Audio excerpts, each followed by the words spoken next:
The scientific method was the process of finding out stuff through experiments. Tonight, I, Aaron Hartwell, was going to be a scientist, experimenting with what the domino mask could do. Cue sci-fi-ish intro music. Make sure there'd be atoms and planets, maybe a lion and a dolphin too, in the opening theme of my show. It had been ages since my last science class. The second year of my undergraduate, was it? I feel so old. Fortunately, law school didn't have mandatory science units except the ones related to audiobook forensics. Pesky general education requirements. Who cared for the holistic growth of college students if they were destined to be cogs in the capitalist machine saddled by debt? The president of our debate club would say that whenever she'd get drunk during the rare parties I attended. And she had a point. It'd be better if colleges offered practical subjects like taxes, starting a business, or how not to become an audiobook. The last would have saved me the exorbitant cost of a 5-day cruise ticket from New Los Angeles, California, to Ensenada, Mexico. $600. I had to pay a bit more because I wanted a room with an ocean view. A window was handy for an emergency, instead of getting boxed in by 4 walls in the middle of the ship. It was prudent to assume something terrible would happen on this cruise by my mere presence alone. History often repeats itself. I could have stayed in the same room as Dean, splitting the costs with her. She even offered an upgrade to a suite with a balcony and to pay for the entire thing herself, but I went a separate way to find elusive solitude. I couldn't stand another night in the same room as my best friend. Sharing the bed with her while Mom was at our Vegas condo was torture. That, and I couldn't go on my personal mission if Dean could check on me. A bunch of pillows covered by a blanket wouldn't work. This wasn't a prison escape movie. Once Dean realized I was missing, she'd tear this cruise ship open to find me. It was for the safety of everyone that I spent those $600. People better be grateful. Back to the scientific method. I remembered it had 5 or 6 steps. Precisely what those were was fuzzy, but there should be hypotheses and experimentation steps. That was enough to go on with. Hypothesis: domino mask was for infiltration. Spooky Aaron told me to use this mask. There had to be something to that. I wasn't barging on this ship guns blazing, fangs and claws out, to be precise. There'd be much sneaking around before I bared my sharp teeth. Blanchette probably wouldn't get an appearance until we reached Red Island in a couple of days or so. That was if this ship was actually heading there. If the domino mask was supposed to help, it'd be for snooping. When transformed, I was essentially human. The bioscanners thought so, anyway. Islas de Sangre was a luxury cruise ship. It wasn't among the super luxury ones. My ticket would probably cost double if it were, but it had enough well-off passengers that the company felt the need to have scanners inside the ship itself, not just when boarding. The first order of business when our team, the whole La Esperanza group, plus the 2 remnants of the Las Vegas group boarded, was to look for all the places with scanners. We only had a limited number of suppressor vials. I was mooching off Dean and Myra's supply, and it was a 5-day cruise. We needed to be thrifty and wise about using them. Rio almost cried when we found that the buffet was bioscanner free. Most of the commoner areas didn't have any. The expensive restaurants and bars, the stairs and elevators to the suites, go figure, and the paths to the engine room, crew quarters, and the bridge were guarded by scanners. Surprisingly, the scanners couldn't detect the black crystals on my palms. They were so obviously inhuman, but there was no issue. I probably shouldn't have done that experiment. That was stupid. I berated myself for going to the rich people floor to test it. Then again, I was a scientist tonight, and I had plenty more experimenting to do. Here comes a test subject. A cabin steward with a pushcart rounded the corner of the corridor. Someone had ordered a midnight snack, a second dinner, from the looks of it. "Excuse me," I said as he neared. I hesitated after hearing the sound of my new voice. It was stronger than my original, with a hint of patronizing kindness, perfect for reading books to children, though nothing out of the ordinary. Just that I hadn't adjusted to it yet. I found it far easier to get used to Blanchette's growls and Pinot's robotic words. The cabin steward raised both brows, jerking back a bit. I was an inch shorter than him and about 8 inches taller than my errand self. His mouth slightly opened as he processed how I looked, blinking a few times. I bet he was surprised by someone wearing a mask from a masquerade ball or secret society gathering roaming the ship at midnight. While understandably out of place, the domino mask was nothing drastically conspicuous. It was mosaicked with tiny gems different shades of blue sapphire. Its crescent sides hugged my face, the right curving down to my cheeks into a point and the left going up to my temple. Other than the mask, okay, maybe my blue lipstick, too. The rest of me wasn't so weird. This cruise employee should have seen much more bizarre crap during his work. I had my long brown hair, streaked with ashy strands, in a high ponytail. Nothing outrageous there. My blue blouse, form-fitting around the bust, was quite normal, except for its sleeves extending to cover my hands, my fingers poking out.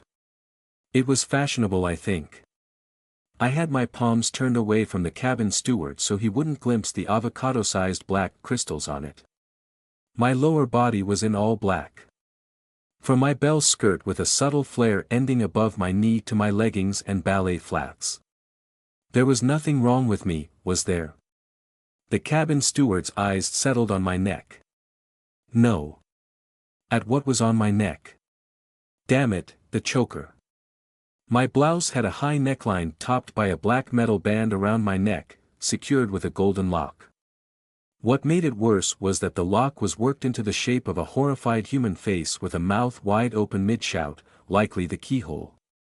I dipped my chin, attempting to cover it. Did he think I was into some kinky stuff?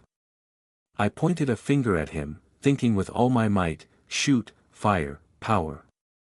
Still nothing. He stared at my finger. Before words left his mouth, I asked, "Can you please tell me the way to the bar?" After hesitating, he turned around and gestured down the passage with a small bow. "It's on the 6th floor, miss. You can take the elevator in the middle of the hallway, by the stairs," and, as he explained, facing away from me, I stretched my arms, palms opened outwards at him as if casting a magic spell. Again, nothing happened. I hastily put down my hands when he turned back to me. "Not that one," I said. "The fancier bar. I'm doing a vlog about my trip and looking for interesting things to include. I saw on Snippet that one of the bars here has this drink topped with purple flames." I knew the cabin steward was directing me to the much bigger bar because me and the hero wannabes had been there an hour and a half earlier, having a few drinks while discussing our next steps. I got a non-alcoholic beverage because I planned to stay up late being a scientist. We had a pleasant time as if friends chilling, not people who'd betray each other soon. I know I got a lot of betraying lined up. In any case, the cheaper bar didn't have the people I'd suspect to be customers of the supplier, Adumbry hopefuls. They should be rich and self-important people, looking down on humans. They could also be jittery and anxious about getting transformed on Red Island, looking for a more exclusive place to get plastered. The cabin steward told me how to get to the bar I sought. I touched my mask while he talked, thinking of taking over his mind, causing him to sleep, or making hallucinations. Any power at all. He didn't react to my thoughts. "Is there anything else I can help you with, miss?" he asked, trying to meet my eyes. "Nothing else." I stood aside, gesturing for him to pass. He was probably trying to look sincere, but he creeped me out. "Thanks for the directions." With the cruise employee's back turned to me as he continued the opposite way, I pointed at him again. Then I tried waving my arms like swimming, then wildly kicking the air. I did random crap in a vain attempt to activate Domino's mysterious ability. Thankfully, no one else was around to witness my shenanigans. All I accomplished was giving whoever operated the security cameras a good laugh. My face heated up at that realization, and my heart beat faster. "What's going on?" I cupped my cheeks and fluffed them. Frowning, I looked around the hallway until I found a security camera by the corner. Am I embarrassed? Please focus on the mission, I scolded myself, lightly slapping my cheeks to get a grip. Then I checked the crystal on my right palm. The number 52 foot written in gold seemed to float inside of it. I discovered it was a countdown in minutes after timing it with the clock in my room before I left. Counting down to what, I didn't have a clue. Now, it turned 51 foot. The crystal on my left hand still displayed a big fat 0. I hurried to the bar, the really fancy one. Islas de Sangre was one of the older ships of the Royal Ceresa Cruise Lines. It underwent heavy renovations 3 years ago, including the addition of dozens of cabins, restaurants, and a new deck. Could they have added Adumbrey and mutants holding cells and other facilities for evil experiments? Possible. Last year, the ship had a new route of New Los Angeles, Catalina Islands, and Ensenada, Mexico. It was around the time 2MIS operation started. In La Esperanza, and Dario formed his team. This was my pitch to Dario about why we should infiltrate Islas de Sangre. As further proof, I looked up many of the suspected Adumbrey who died in the Eve raid. Their families were currently involved in quite public cases, so that wasn't too hard, and counterchecked if they had taken any cruises in the past few months. Some were active on social media, sharing their travels on Snippet, including photos and videos. Sure enough, I found that a couple of them had been on the Islas de Sangre last year. This was just surface-level research. Someone with tech savviness, time, and resources could dig up much more. Still, it really wasn't much to go on. The rest of the hero wannabes thought so. I couldn't tell them that I suspected Bianca had tipped me off. But with no lead after the tea party in Las Vegas seemed to have disappeared, I ate and buried most of them, and the 2MS laying low, I persuaded Dario that he might as well check on it. He didn't know that I knew that he knew I was Blanchette, and I was acting like I was pretending to be the perfect teammate so he wouldn't outright declare war. Wow, that was hard to keep track of. Bottom line was that I didn't want to disappear like Kelsey, so I aimed to maintain the status quo until I could make the first move. Offering the possibility of finding Red Island was my solution. If Dario thought we were still on the same side, though, just pretending, he'd postpone making me an enemy and instead use me against the 2MS. He should know that I, as Blanchette, was instrumental in bringing down the 2MS and the Tea Party. My enemies wanting to use me against their other enemies was a common theme nowadays. Big Marcy thought it was a good idea. A few days passed after my suggestion, and Dario declared we were going aboard Islas de Sangre.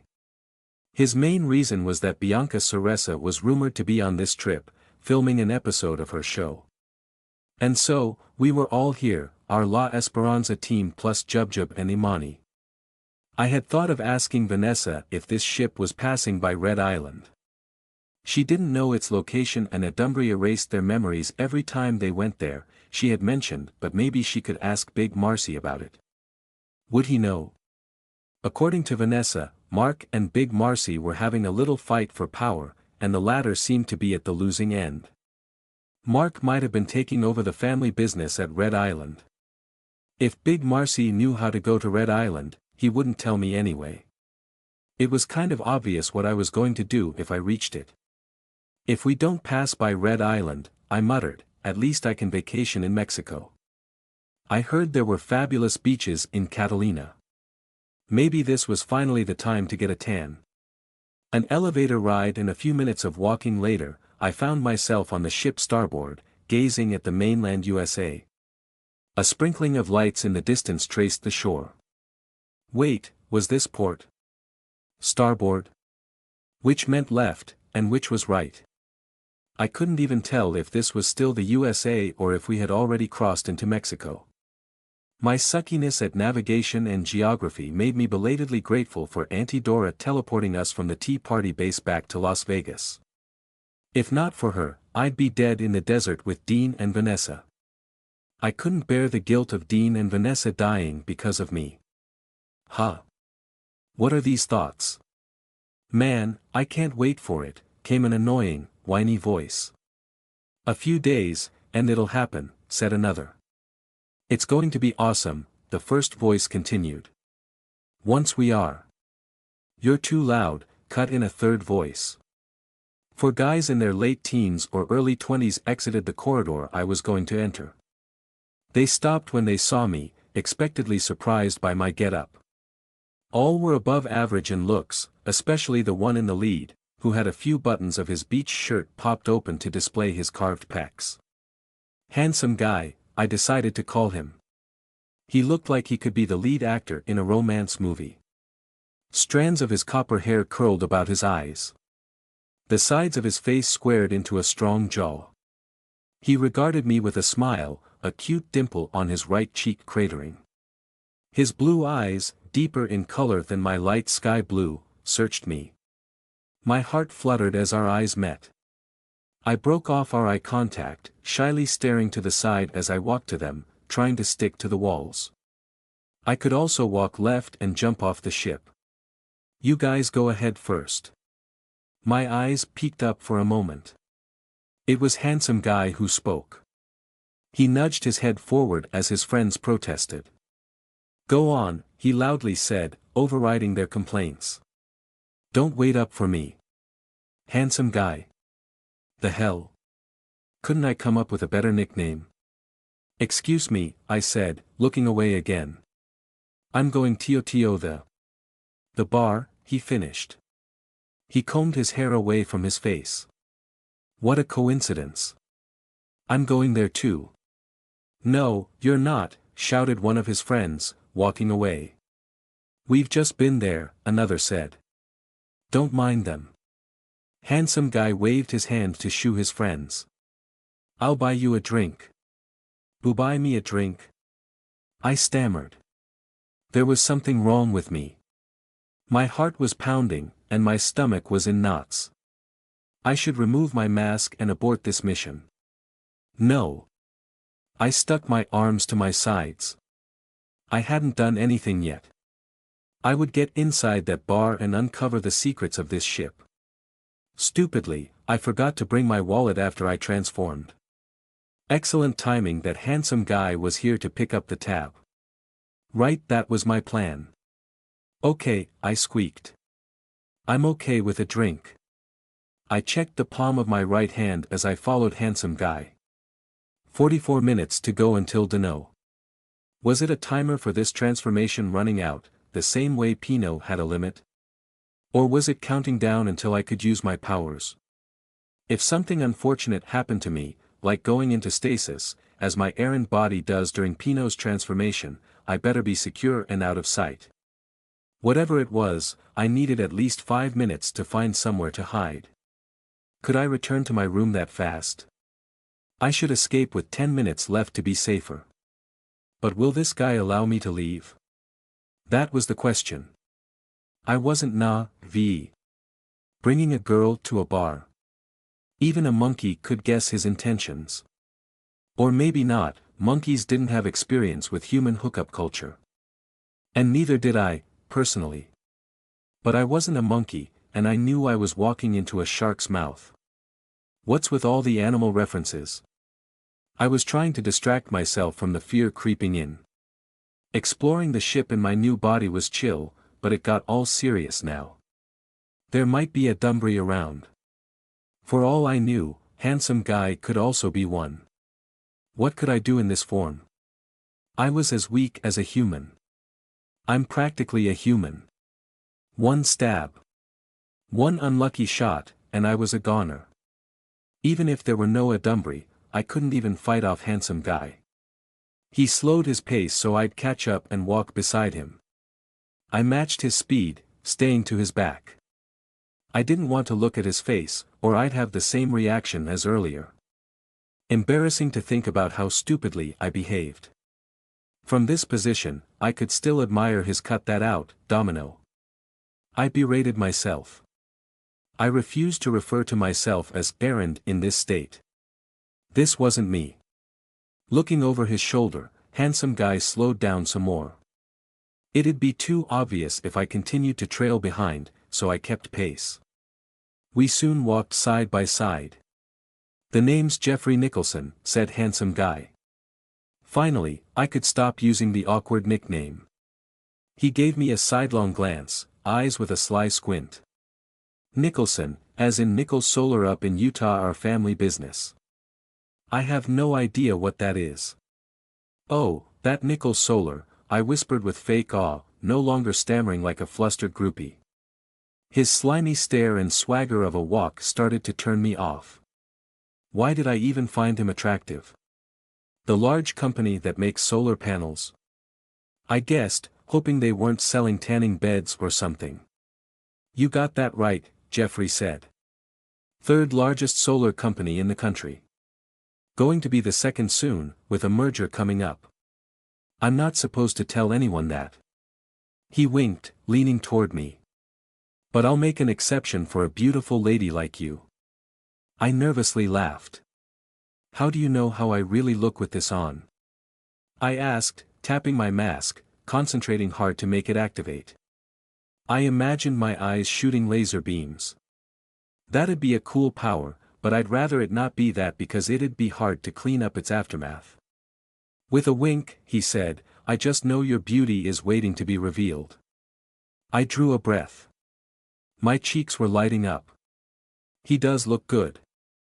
But somewhere in the depths of Domino, a slice of Aaron struggled not to puke at the god-awful lines. Tiny, shoved somewhere to the back, the real me was pushing to make its presence known. Somehow, this situation resembled my earlier experiences with Blanchette's giant monster form. Instead of struggling against feral urges and predatory instincts, I was consumed by normal feelings. I halted my steps. My errand self momentarily surfaced at that realization, like the first time I regained sanity in my werewolf body. My mind wavered, confusion setting in. Swirling thoughts and emotions. Anxiety at the mission. Worry about the possible dangers. Physical attraction to Jeffrey too, I couldn't deny that. There was also fear at the blankness inside me, I didn't know how to describe it. Just something wrong. Like someone was looking at me, but I was also that person. Like something was trying to dampen who I was.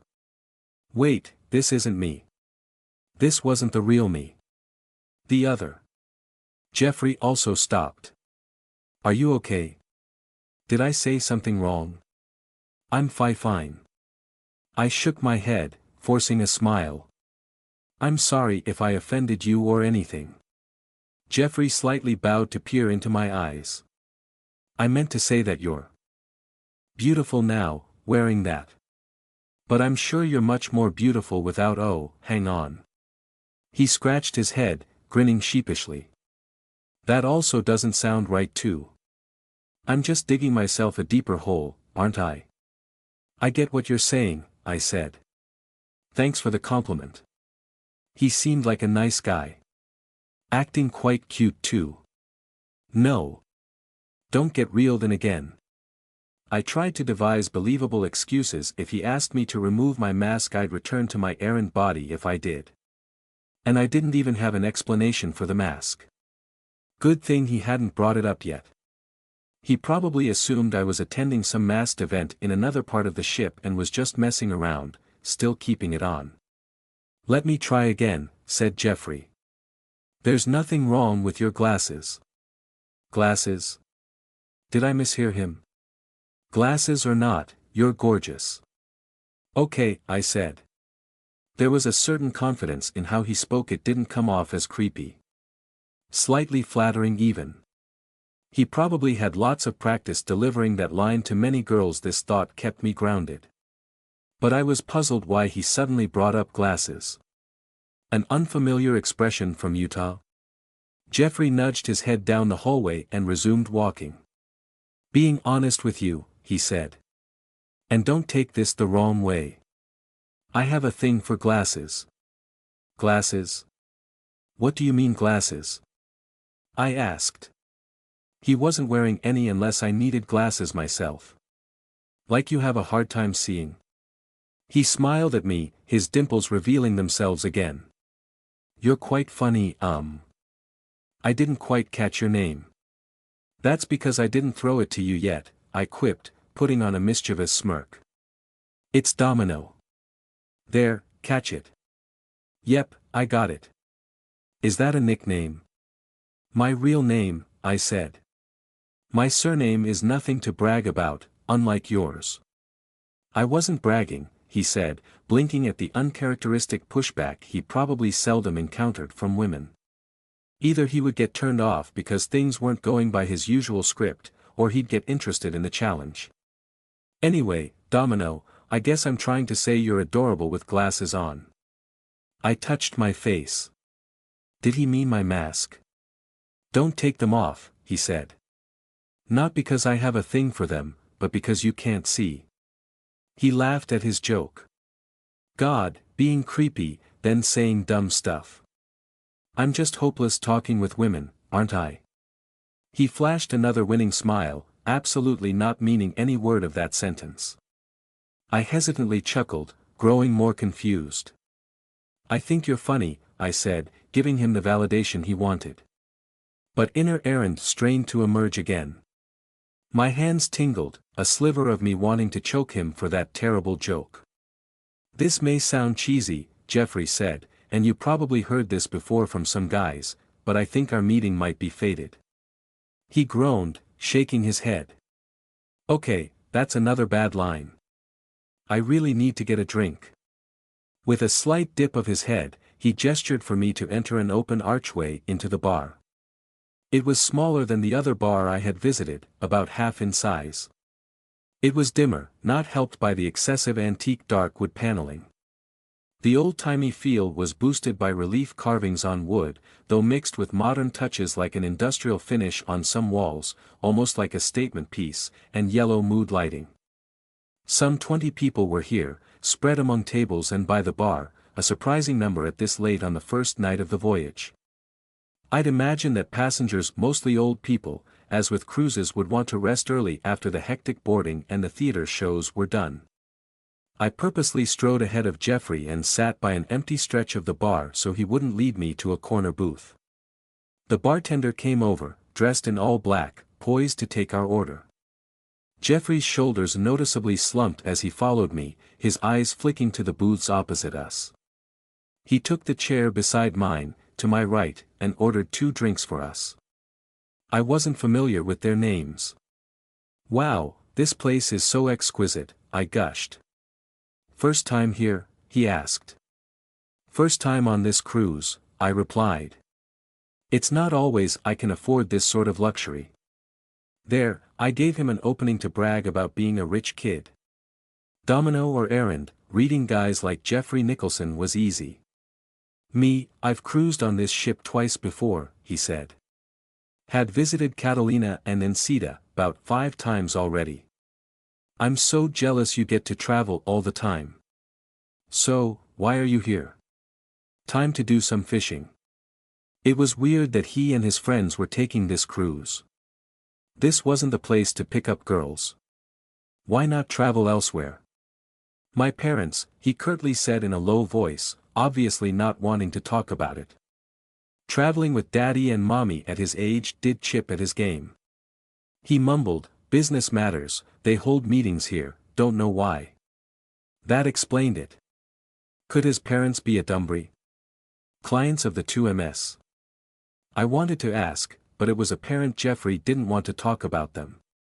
He soon changed the topic, going on about himself again, this or that famous person he knew, his travels the past couple of months, his car collection, the small business he had started all over the country, no doubt with Daddy's money as capital.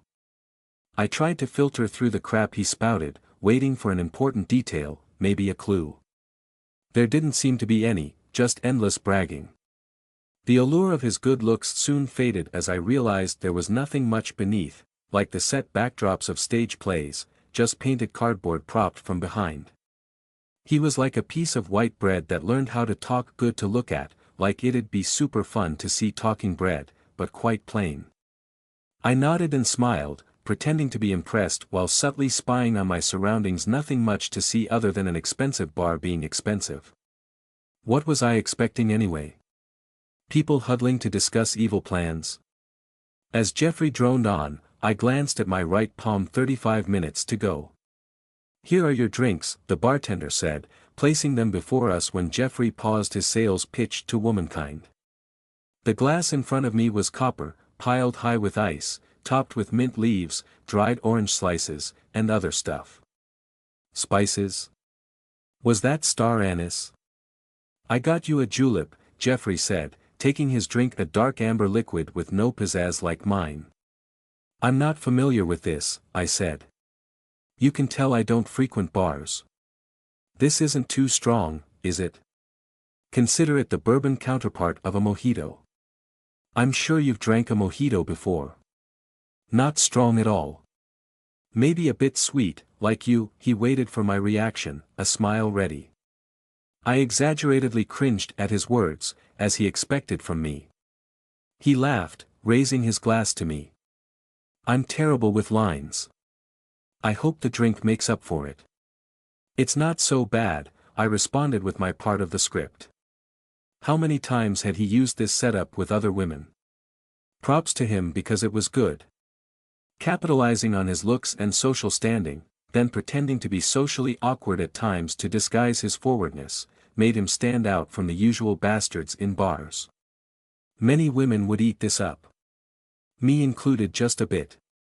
The protests of Aaron from deep inside distantly echoed like the muffled noise of Vegas rush hour traffic trying to penetrate the windows of my condo.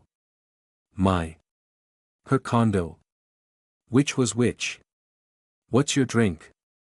I asked, distracting myself from the conflict inside me. I could tell Geoffrey was dying for me to ask. I bet he would have explained the next second even if I hadn't. Vieux Care, he said, leaning in on the French accent to pretentious levels. It has rye whiskey, cognac. He rattled off a bunch of other stuff to show how well-traveled and sophisticated he was. If he cut half his words, he'd instantly be more tolerable. As he continued to prattle, minutes continued to trickle uselessly. I came to accept that my first technically, second time as domino wouldn't result in anything useful. But I shouldn't rush. I had other opportunities. The mask was usable again after 6 hours. I'd set the alarm for tomorrow. Actually, later, since it was already past midnight. I could snoop around for an hour as myself, domino, then return to my errant body and have breakfast with Dean. For now, I would establish a connection with this guy, string him along, and maybe schedule another date with a hint of something more from me. By then, I would have come up with a better plan. If not, I could ghost him. I had to suffer a bit more of his bullshit before exiting. Maybe this julep could ease my suffering. I held the copper glass. It was cold, and condensation had set on its sides. I took a sip. There was only a touch of alcohol. It was more citrusy and sweet, making me feel minty fresh, rather than stinging. I set down the glass, bored out of my mind, my eyes wandering over its surface, looking for something interesting as if it were a shampoo bottle. Then I saw my yellowish reflection on the shiny copper. I gasped, jerking back on my bar stool. I would have toppled over its low backrest if I hadn't grabbed the table's edge. Balancing myself, I glanced at Geoffrey, preparing for a story about how I wasn't sitting correctly. But I didn't need to explain. Right? He excitedly said. I had the same reaction when they let me in backstage for Polydorama's concert. I got to meet her and take pictures. My pals couldn't believe that I managed to get in without an ID, without anything. He continued about his shenanigans with his friends at the concert of a chart-topping singer. Pretty unbelievable, yeah. I nodded, looking into Geoffrey's eyes to assure him I was listening. Awesome how you talked your way backstage. His blue eyes didn't have the same effect on me as earlier, the shock still fresh in my system. My gaze traveled down to the side, back to the top of the bar, and onto the copper glass, examining my face. Is this me? I looked at the shelves on the other side of the bar, trying to find something reflective among the displayed bottles. I couldn't get an accurate image. My many faces on the curved bottles were warped, but it was enough. There's a new me. My mask was gone from my reflection. In its place were glasses. And I now had a thin face with high cheeks, very pronounced. My chin sharpened to a point, and my not-so-voluminous straight hair, no longer in a ponytail, was combed down to make me look even more slender. I also had different clothes on, something conservatively casual. This was the power of Domino creating an illusion of a different person. But how did this work? What triggered it? And how do I control it? A bazillion more questions floated through my mind. Only half of my time remained. I had about 20 minutes to do more experimenting before I had to run like Cinderella when the clock struck midnight. Not that Jeffrey was my prince. Ugh. But where do I begin? Something that Jeffrey had said returned to me. So, do you like the polydorama type? I asked him. A thin oval face with high cheekbones.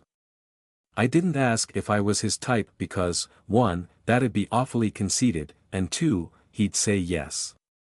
But I noticed my new look could pass as Polly's sister or cousin. I just don't know what's with those sharp cheeks that get to me, he admitted.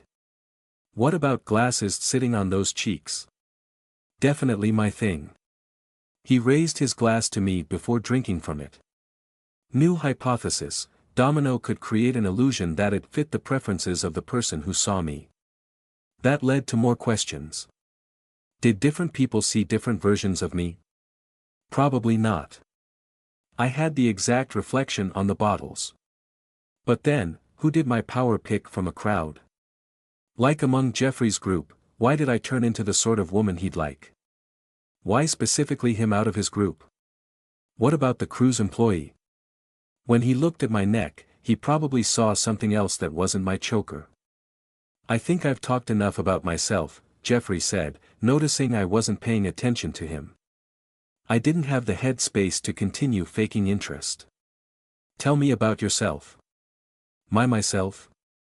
Two strangers meeting on a cruise, getting to know each other, Jeffrey said. This isn't too prying, I don't think. He winked over the rim of his glass. Unless you're not some secret agent. Say secret agent of what? I asked, my voice quivering. It was apparent he was messing with me. But I was nervous. If I were Aaron, I wouldn't have any problems continuously spouting lies. Is there anything to spy about on this ship? It's just a cruise. Oh, lots, he replied with a nonchalant shrug. Really lots. Did Jeffrey suspect something was wrong? He shouldn't. He approached me, I wasn't targeting him. Was he setting up another situation to show off? I gambled that this was the case. You seem to know a lot of important stuff, I purred, touching my mask with my index finger and thumb, hoping my illusion looked like I adjusted my glasses. You'd be surprised by the dealings going on here, he said in a low voice, barely audible over the mellow jazz. Dealings? You make it sound so sketchy. Nothing of the sort. Well, could be that some of them are. Depends on who's asking. What if I'm the one asking? I glanced left at the display shelves as I sipped my drink, trying to appear indifferent. This julep tastes good, by the way. Refreshing. Thanks for the recommendation. Jeffrey leaned close. Too close. He breached my personal space delineated by my knees. His perfume had a sharp scent that stung the top of my nose like spices. Hated it. Docking another point from him. But I didn't back away, tilting left instead and propping my elbow on the bar counter. I didn't want our faces that close. His blue eyes peered through slitted lids as he examined mine. He nudged his head to the booth directly across from us. Don't turn their way, he said. I glanced at the booth sidelong. Two figures obscured by shadows sat on either side of the table. Who are they? On the right is Spence Hugh, the CEO of HMCI. He's talking to Rafaela McHunter. Her rainbow fur coat is recognizable anywhere. McHunter? I blurted, familiar with the surname. I tensed my jaws, unsure if I should have asked. Did I give away anything? The famously infamous McHunters of La Esperanza, Jeffrey said. One of, if not the richest family over the gorge.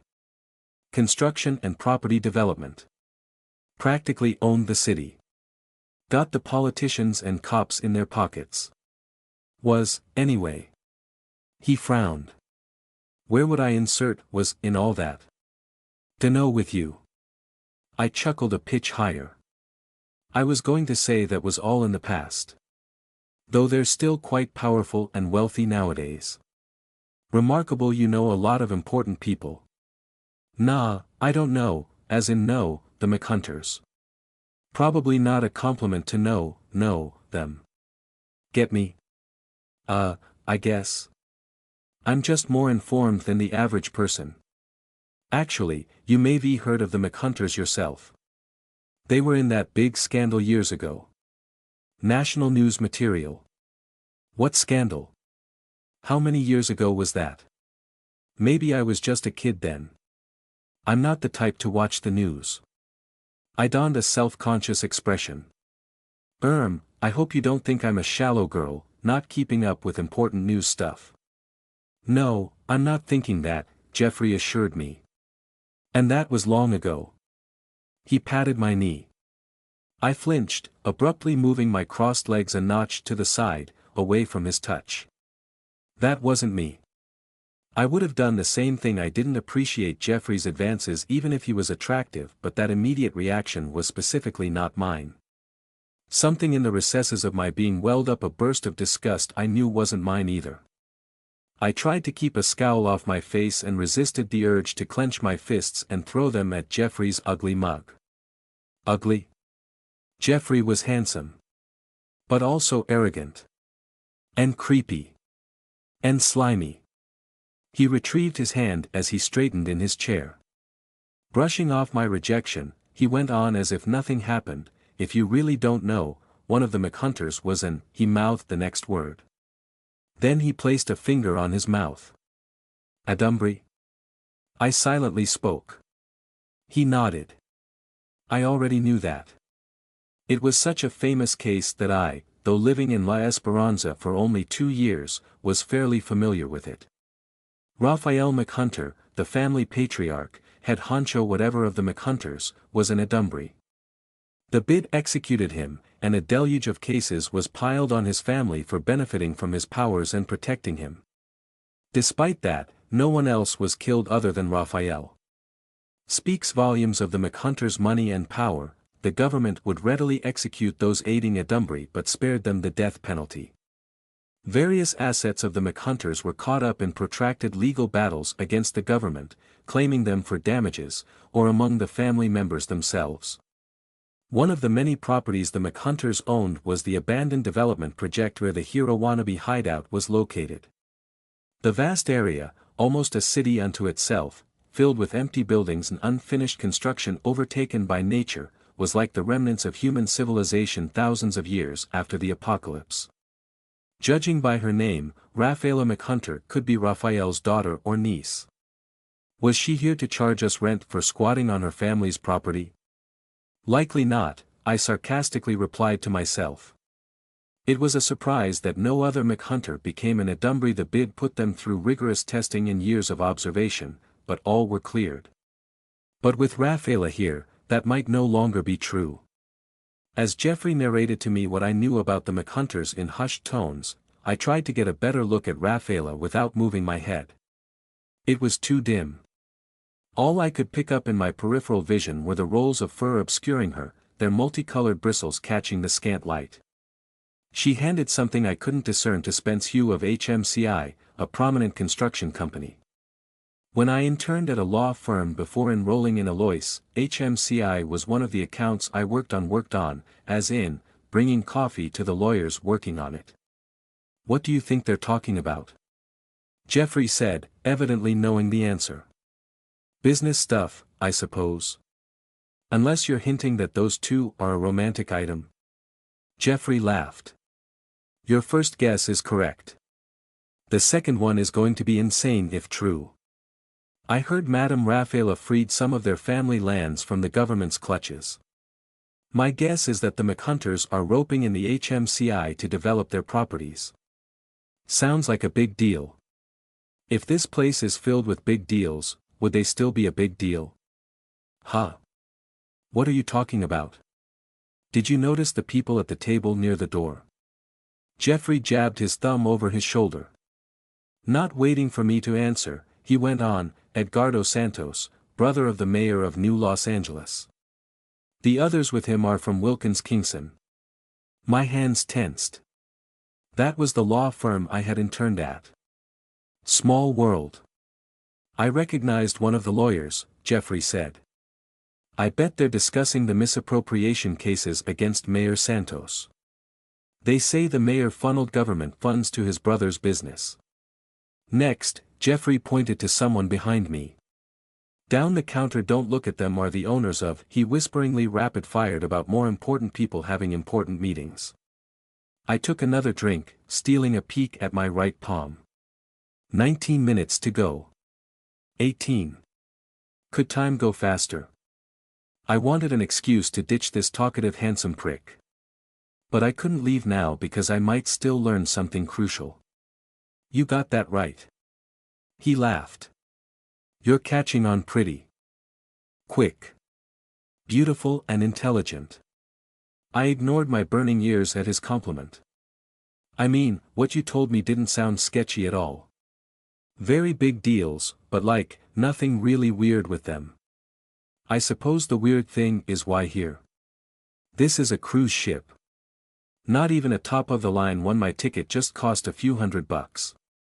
I grimaced. Ouch. Just. To them, maybe, but to me, it isn't just. Anyway, these people are all too important to be here. What's up with that? This confirmed that I was on the right track. I should feel relieved things were going my way, but I wasn't. I wished I was wrong. The thought of a ship full of Adumbri made the skin of my hands clammy. And I was shallowly breathing, anxiety rising. You're asking the right question, Miss Secret Agent, Jeffrey said, laughing. He was joking, but his words did make my heart stop for a moment. I was just wondering, I squeaked. Why couldn't I be brave like Erin? If she were in my place, she wouldn't be unnerved by this situation. It's not like I'm outright asking. Just wondering. Nothing to it. We can talk about something else. Oh, okay then. Jeffrey blinked in confusion, taken aback by my sudden pivot. What do you want to talk about? I am not sure. You should have pressed Jeffrey about it. I internally screamed. But I just had to be scared.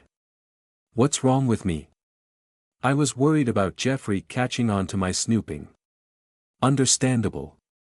But the risk was nothing compared to what I had been through. I had toed the cliffs of death so many times that it was a miracle I was still sane.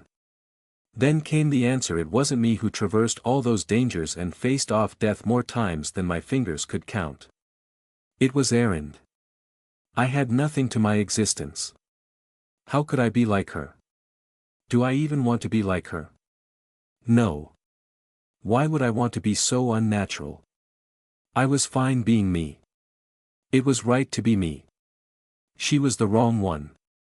I had no powers, I should err on the side of safety. And was there more to learn from Jeffrey? He was just the son of one of the 2M's clients.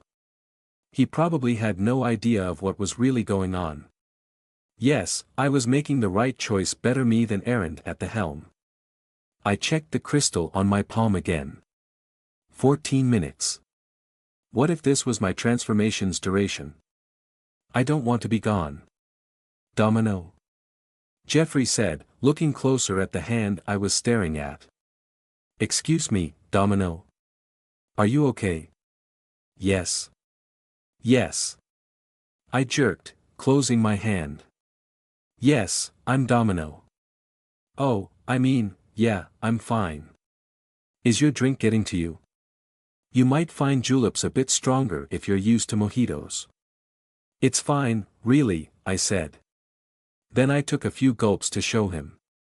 You're probably bored I'm still the one talking. Bizarre that the conversation keeps circling back to me. Please don't think that I'm narcissistic. I'm interested to know about you. Again, he placed his hand on my knee. And again came the impulse to punch him. But I was going to react my way. Not Aaron's. This was my body, and I'd spend what possibly were my last minutes as domino standing up for myself. I firmly grabbed Jeffrey's wrist with my right hand, moved it by the counter, and unceremoniously dropped it. He didn't resist, probably expecting something else, and was surprised by what I did. I'm not the kind of girl you think I am, I said shortly, rotating my stool to face the bar counter. No, I wasn't assuming anything like that, he hurriedly said. I just thought we had a connection going on. If we did, it's gone now, I said. This was better than stringing him along. I knew he liked the illusion my domino powers made for him. He'd work harder to make it up to me. If I navigated this correctly, I could get him to spill actual secrets he might have overheard from his parents. If Aaron were in my shoes, Jeffrey would probably be dead. Better me at the helm. Come on, don't say that. He leaned on the counter. No beating around the bush. I sincerely apologize for. Jeffrey clumsily left his seat, almost tumbling to me. I held out my hands to catch him, but he managed to find his balance. He had a blank gaze as he mumbled, "Rest room." He wobbled further into the bar as if drunk, though he had barely touched his drink. His mouth was busy yapping away earlier. And I assumed someone like him, who frequented bars, could hold his alcohol. No, this was something else. What should I do? Follow him or lead him out of here? I did neither, remaining glued to my seat, too stunned by the realization that another power had manifested. That was my power, wasn't it? He wasn't just suddenly feeling sick or employing an out-of-this-world convoluted trick to pick up girls. It is my power, I decided. Contact with the crystal had affected him. But I had no idea what it did.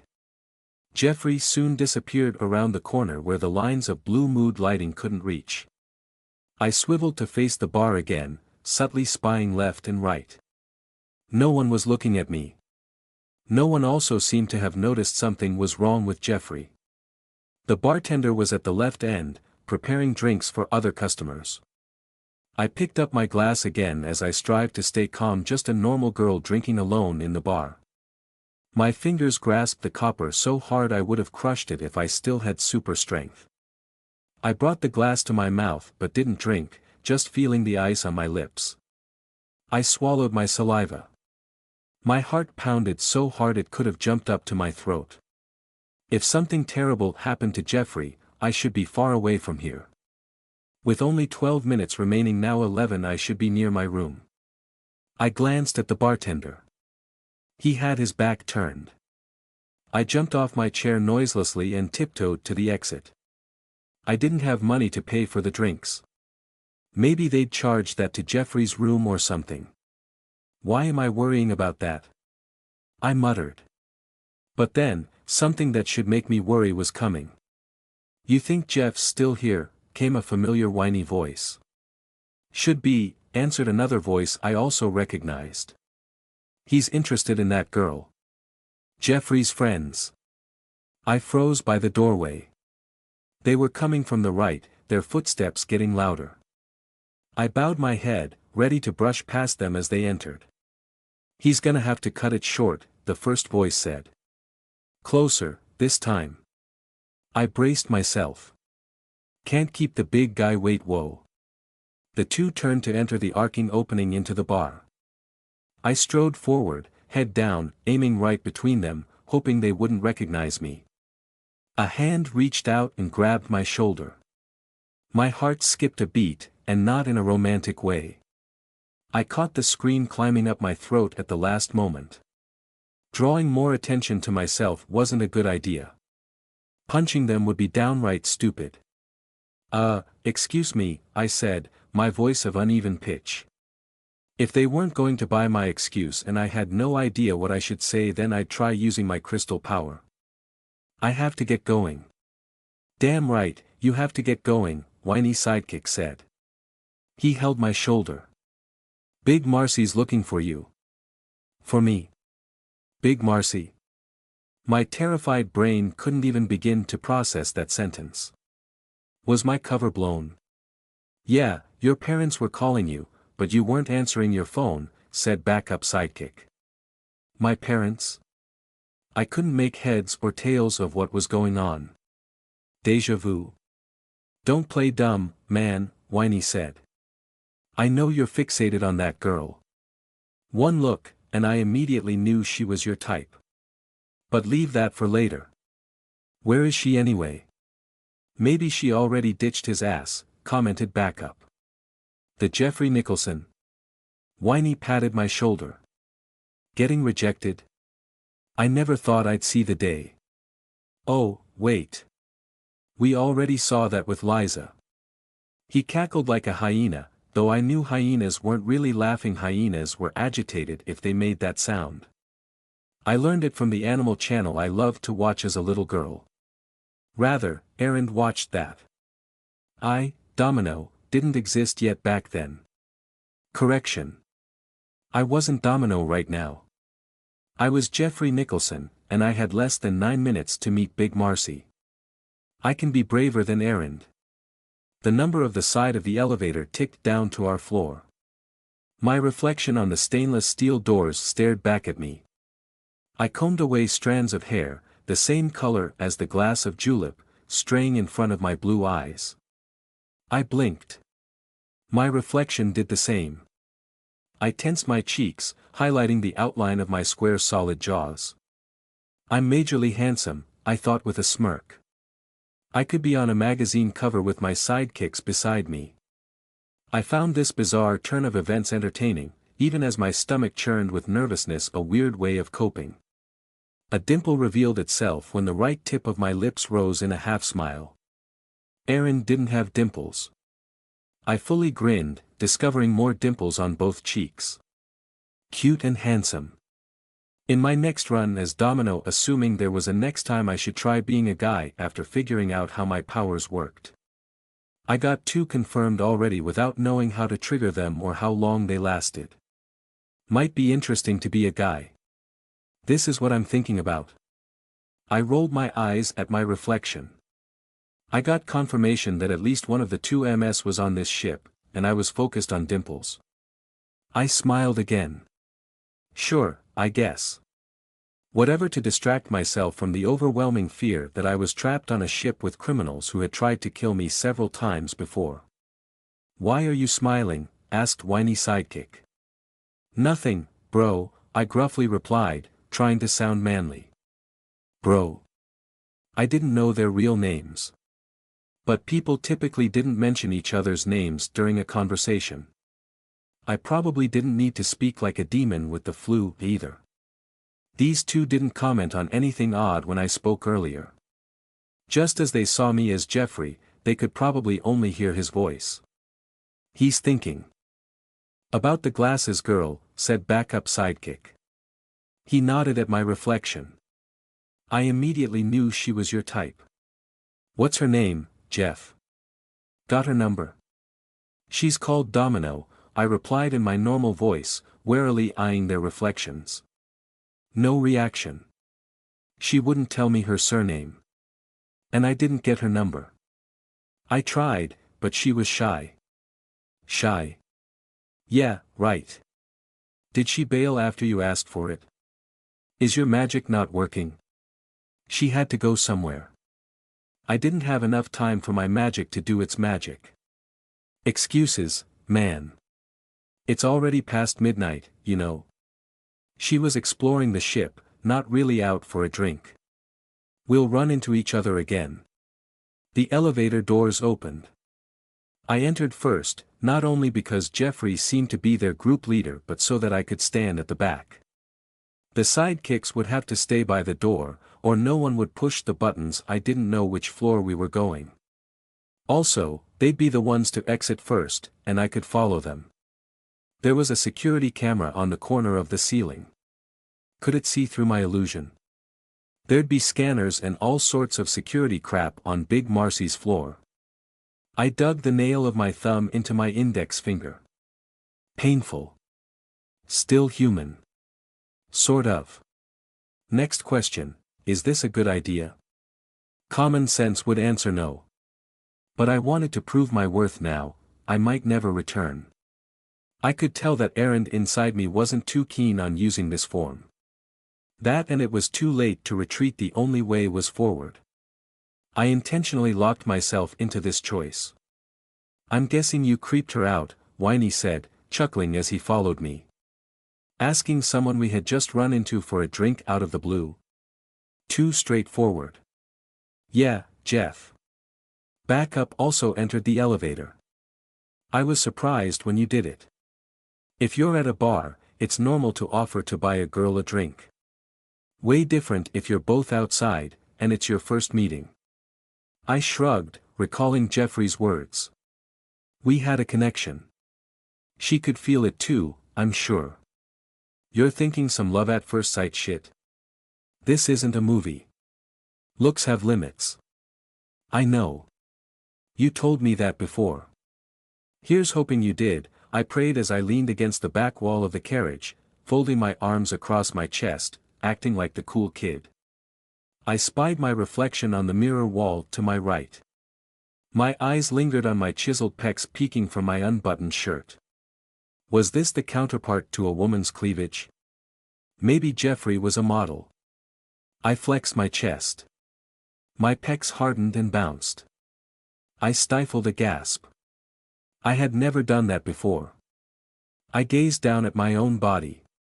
Blue top, check. Nothing changed with me.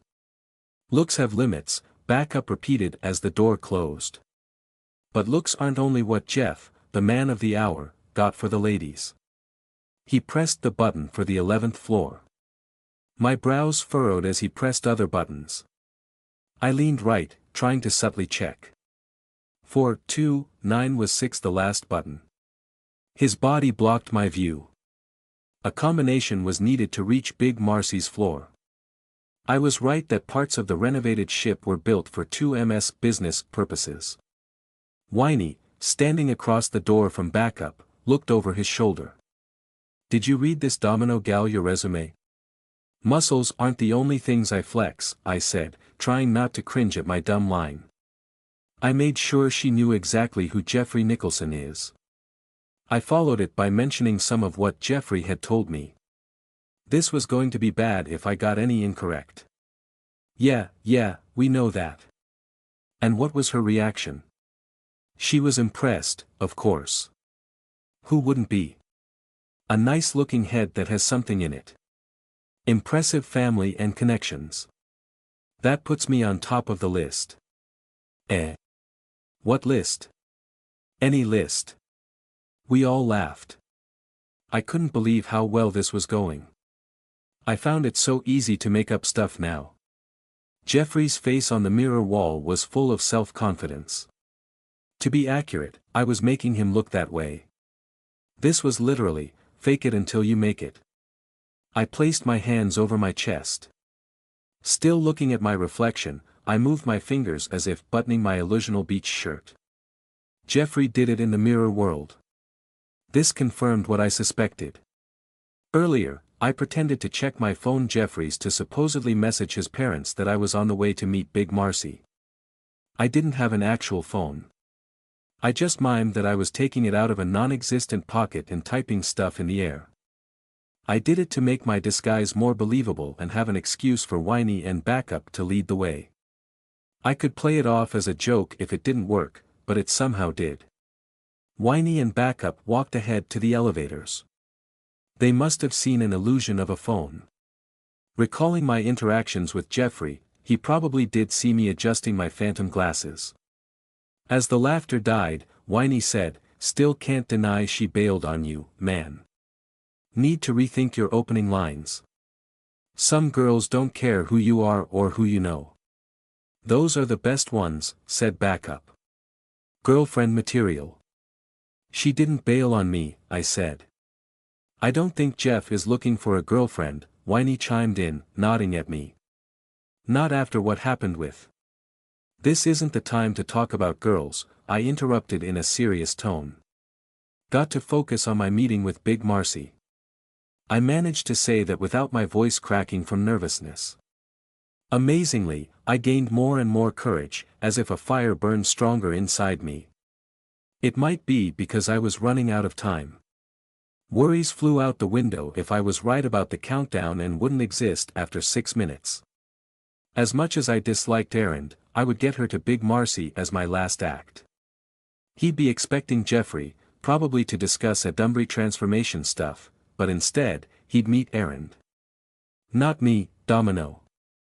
Erend. That's the real reason I'm feeling so brave. If this countdown were something else, I would take my face off and give the stage to Erend. Don't sweat it, man, said Whiny. Your parents are already in. This is just a formality. And Mr. Mark invited you to that place, didn't he? Added Backup.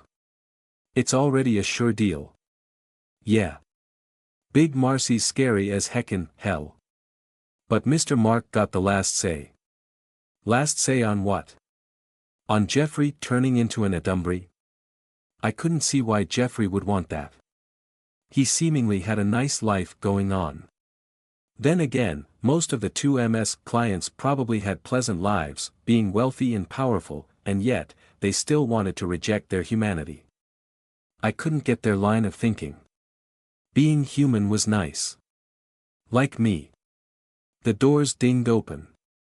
We were led to a receiving room, unlike the other floors with elevators along the corridor.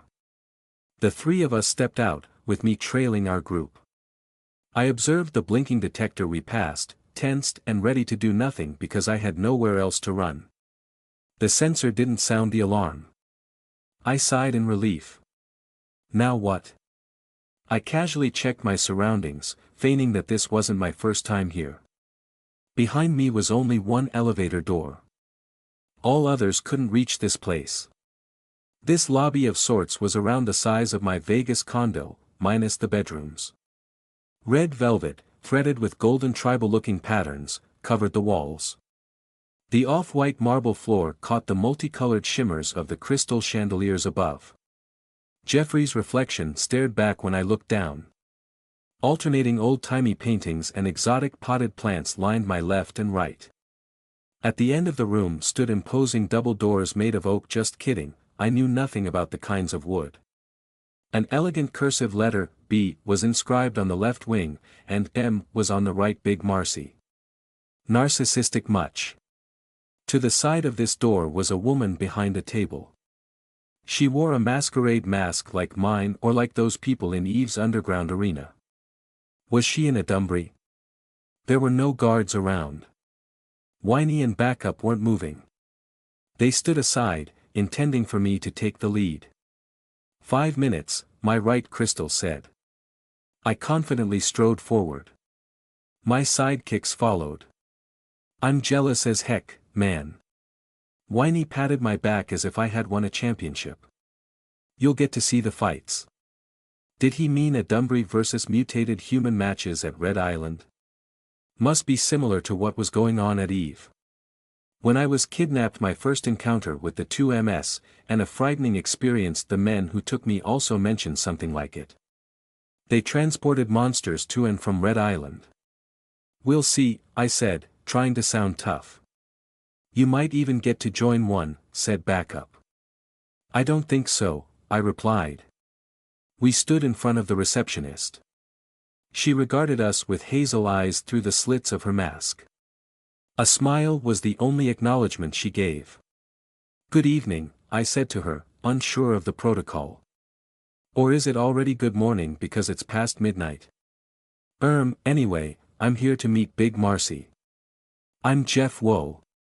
I clamped my mouth shut, remembering not to be surprised about anything. The double doors hissed open as if mechanical pistons moved them, and that very might well be the case. From the labored way they swung out, they were heavier than they looked, like doors of a bank's central vault. The edge of each wing revealed thick metal sandwiched between wooden panels. The masked woman bowed, gesturing for us to enter. Welcome, Mr. Nicholson. Kindly wait inside until Big Marcy calls for you. Wait. I nervously swallowed as I walked in. On one hand, it was a relief that Big Marcy didn't reschedule our meeting because he was going to bed or something. It was awfully late to still work, but that was probably what it meant to run a criminal organization. Plenty of evil stuff to manage. On the other hand, what would I do if I returned to my errand self while waiting for my turn to meet him? What if the real Jeffrey came here? It's Aaron's problem, I muttered to myself. The thought was equal measures comforting and existentially dreadful. Did you say anything? Whiny asked. Just talking to myself. Through the massive doors, we passed. More sensors lined the top of the door frame. I blinked upon entering a dim room, twice wider than the one we left, trying to understand what I was seeing. The place was styled like a hunter's lodge, with rustic wooden wall boards, long beams forming a high vaulted ceiling dangling more chandeliers that weren't switched on, and animal hide rugs like that of bears splayed on the floor. Multiple stone fireplaces were spaced along the walls with roaring flames, the only light source. People lounged in plush high chairs in front of them, their shadows stretching long behind. Guards in black suits melded with the room's corners untouched by the light. While it looked like a fancifully over-the-top, log cabin-styled room, especially pretentious to put in a ship, with the fire going, I thought of a hunter's lodge because of the mounted heads decorating the walls. But they were not of bears or moose or boars, they were Adumbry heads. I tried not to stare as we passed under one with several tusks jutting from its lopsided mouth. Its blank, dead eyes reflected orange flames. We headed to empty chairs by the end of the room. There was another BM door on the other side, probably on the way to Big Marcy's office. The three of us looked at each other, our silence peppered by crackling flames. It didn't seem right to talk. Out there, Jeffrey and his friends were big shots. Here, they were the lowest in the food chain. That didn't sound like a good analogy. Or maybe it did. Assuming the other people here were Adumbry, then we humans, yes, I counted myself as one, were bottom tier. A butler, also wearing a mask, approached us to offer drinks. I stared at the glass he handed me, looking through the pale gold, bubbling liquid, and into the fire. For a moment, I spaced out. I slightly opened my palm while still holding the glass. 4 minutes. We drank in silence. 3 minutes. The door that I assumed led to Big Marcy opened. We looked at it. My hands were cold despite the fire in front of me. 2 hulking men, larger than the other station guards, their muscles straining against their suits, exited. They also wore masks, black, matching their attire. A young man and woman, probably in their early 20s, followed them. McHunter's whiny sidekick whispered, leaning near to be heard. Rafaela McHunter was still at the bar when I left, I said, pretending to be in the know. Their mother gives me the creeps, Backup said. Old witch. Don't let anyone hear you say that, I said. But it's true. And so are her kids. The gal's pretty okay, though, said Whiny. And pretty. What do you think, Jeff? Yeah, she's pretty, I guess. I shrugged. I didn't get a good look at her because she and her brother hurried to the door. With our topic gone, we sunk back into silence. 2 minutes. The guards led an old man, hunched over with age, hobbling on a cane for support, through the BM doors. I could see why he'd want to become an Adumbry. Big Marcy was about to get another client.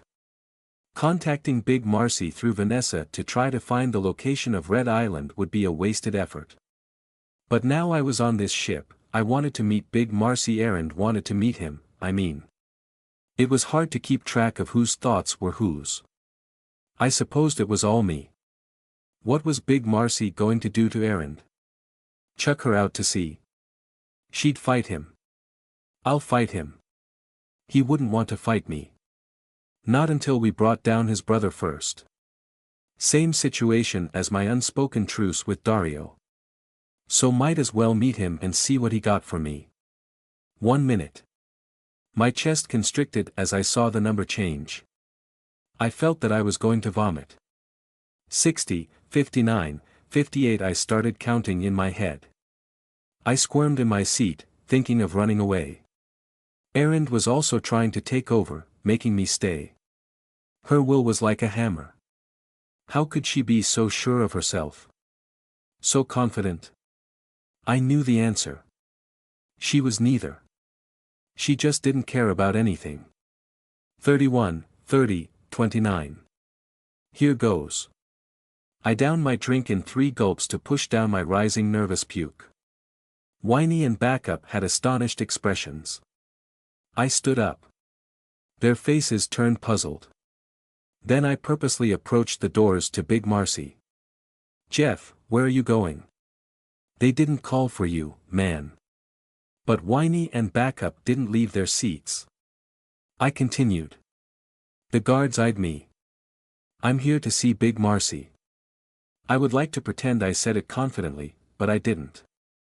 I was bowed, speaking in a timid voice, cowering under the intimidating stares of men that were walls of muscles. Jeffrey was tall, and Domino wasn't short at all, but these guards were like mountains. Wait your turn, said the one on the right, his voice deeper than the meaning of life. I have to see him now. Sit down before we make you. This is important. I tried to force my way between them, continuing to count, 16, 15. One held my shoulder, his hand large enough to palm my head. I staggered under its weight. Determined, I grabbed his hand with my right, making sure the crystal touched him. His grip loosened. Gazing up, I saw his head wobble. My power was working. The other guard looked down at me, angry eyes behind his mask. I didn't become taller. My illusion didn't turn into his partner. The second guard's eyes turned from furious to confused as he checked his partner. He waved at his pal's face. What's wrong with you? I ducked under the arms of the first guard. He staggered in a daze, bumping into the second. I took the opportunity to push through the doors. Thankfully, they were just regular doors. The second guard shrugged off the first one, letting him fall to the ground, and followed me, his shadow darkening the already dark hallway. I tried to bolt, but it was too late. Thick fingers clamped on my head like it was a basketball. Then he squeezed. The pain. I reached up for his hand, but my heart fell as soon as I touched it. Metal. An august arm. I still pressed the crystal on my right palm against it even though it wasn't working. He raised me off the floor. I tried to pry his fingers from my head, but I was too weak. My feet dangled as I whimpered, about to pass out. But a new wave of pain rocked my body. My muscles uncontrollably spasmed as electricity shocked me. I couldn't think. The pain lessened, becoming a mere nuisance. The overwhelming strength I missed so much returned. I gripped the bastard's fingers wrapped around my head, one salami-sized finger with one hand. I yanked in opposite directions, ripping his metal hand in two. I don't like people touching me. As I dropped to the floor, I raised my arms and flung my head back, imagining myself a gymnast sticking a landing. Sparks and metal bits showered my long black hair. The guard threw his other hand back for a punch. In true umph. I jabbed his midsection, which was level with my face. My fist crunched his metal-plated abs and compressed his stomach a few inches. He keeled over. His head lowered within my reach. I kicked up as high as I could. The sole of my beach sandal peeled down like banana skin as my toes stabbed past the guard's chin and into his head. I cursed as my thigh burned. Must have torn some muscles. It had been ages since I stretched my leg head high. Blood rolled down my calf as I wildly shook to get my foot loose from the guard's jaws. I had intended to send him flying and bury him into the ceiling like in those cartoons, not get gore stuck between my toes. I pulled my foot free, kicking away the guard against the walls. He was still alive. Somewhat. I only destroyed the lower half of his face. The guard convulsed as he crawled away, gurgling in his blood while trying to call for help. I briskly walked beside him and grabbed his hair. Then I stabbed a finger deep into the crown of his head. My index finger penetrated his skull, and I felt the mushy brain beneath. He struggled. He fell silent. This was like I shot his head, I supposed. I let him go, and he fell to the floor, unmoving. Blood spread from beneath him, reflecting the pin lights above like stars in a red sky. This feels so routine, I sighed, glancing at the door I came through. It had swung shut. I couldn't hear any sounds from the other side. The first guard was probably still out there, wandering, shit-brained. Whiny and Backup didn't follow me. Some friends they were. At the other end of the hallway was another door. No sign that anyone was coming out because of the commotion. I knelt on the floor and wiped my foot with the guard's suit. My torn hamstring had healed. But my right beach sandal was ruined, drenched in blood, with its straps snapped off. Dean gifted this pair to me for the trip. Not being sentimental about it, but I did find them cute and comfortable. And what was I going to wear going back to my room? Some Cinderella dilemma. Oh, that rhymed. I took off both sandals and dangled them from my fingers, walking barefoot down the hallway as I dusted scraps from my hair. My cheek brushed cold steel when I pressed my ear against the door with another stupid BM engraving. I couldn't hear anything. I gave it a slight shove. Wasn't locked. What's the worst that could happen? I pushed it open. Another pair of guards flanked the entrance. They were chatting in hushed tones as I came in, definitely not expecting anyone.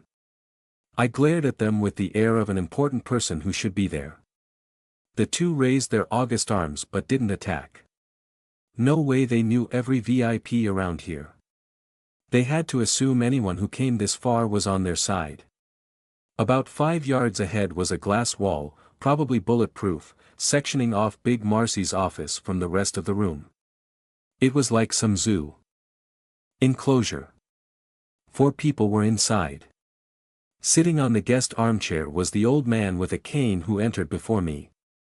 And that must be Big Marcy behind the curving black table wide enough to carry a buffet. He looked all big, bigger than any of his guards, and Marcy looking in his pure white getup definitely, Big Marcy. A stretch of a window displaying the dark ocean framed his bulk.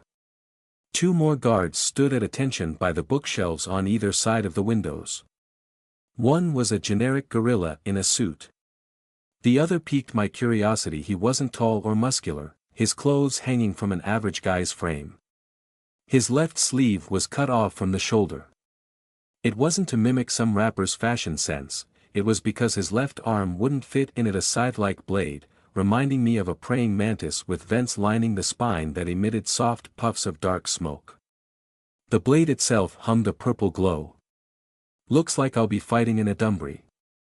Weird that his appearance didn't stay human like the rest of the 2 MS at Dunbury clientele. Might be in his contract to look scary beside the boss.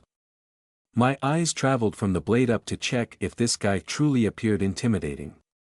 Overlapping plates like a giant insect's exoskeleton covered his upper arm and shoulder before the suit hid the rest of his mutations.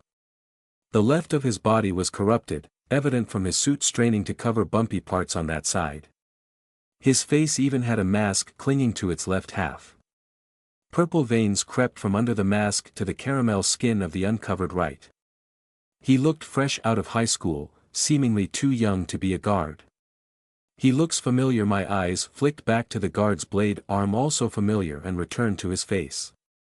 Ramon? I whispered. The pizza delivery guy. Vanessa had told me they got him on their side. Our eyes locked. He jerked back in shock.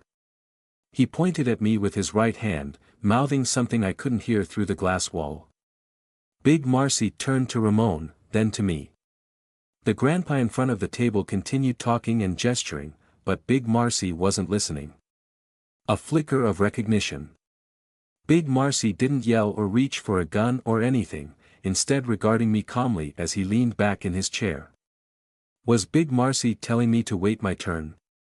So, what now? I shrugged and stepped forward. The humanoid mountain on my right blocked me. The boss is busy for the moment, he rumbled. Please wait outside, little miss. Little miss? If he said, cute miss, it would have been way better. I pushed away thoughts of killing him. I was getting too trigger-happy. Big Marcy was supposed to be an ally for now, and I had already killed one guard back there. Would Big Marcy mind that? I have to talk to Big Marcy because I raised my beach sandals. I'm looking for something to replace these. The guard's brow arched at my beach sandals, his august eyes glowing red as he scanned them. He must have detected traces of blood because his expression suddenly changed from befuddlement to alert mode. He stretched an arm that reassembled into a gun, tearing his sleeves, and pointed it at me.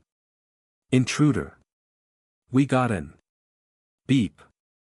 A loud voice reverberated from unseen speakers all around. Wiggins, do not attack her. Big Marcy's mouth was moving. He nodded at me when I looked at him. The echoing voice went on, she is an important guest. The guard reluctantly lowered his hand. He pulled his lapel to his mouth. Got it, boss. Sorry, I wasn't aware she was coming. Neither was I, spoke Big Marcy like a revelation from the heavens. She did not set an appointment. At any rate, she is here. It would be unbecoming to turn her away. Treat her fittingly. I pointed at myself, then at Big Marcy.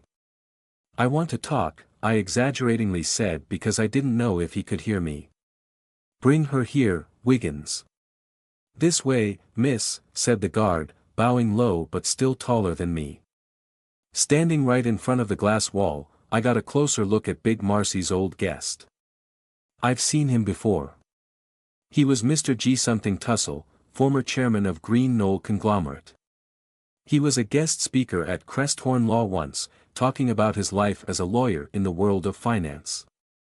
I was amazed that he looked a decade or two younger than his supposed age of 98.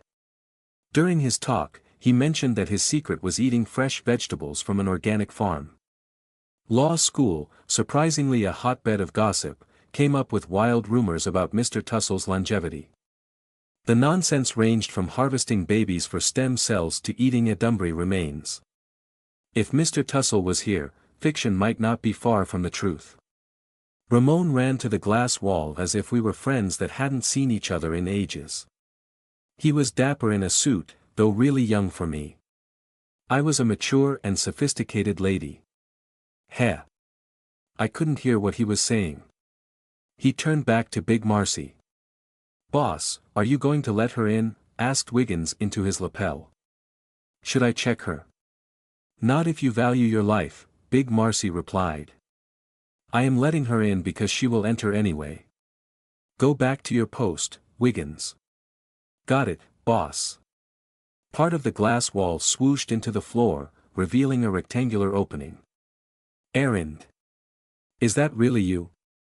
Ramon rushed out, arms wide open. Vanessa told me about. I instinctively recoiled. Ramon blinked. He glanced at his monstrous blade arm. Retreating to Big Marcy's office, he tried to hide it behind his back. Sorry, I look like this. What are you talking about, Ramon? I said, intentionally mentioning his name and rolling the R into a purr. I reached out and patted his plate-covered shoulder, feigning a bit of hesitance. I've seen you this way before, and I didn't have any problems with you last time, did I? No, you didn't.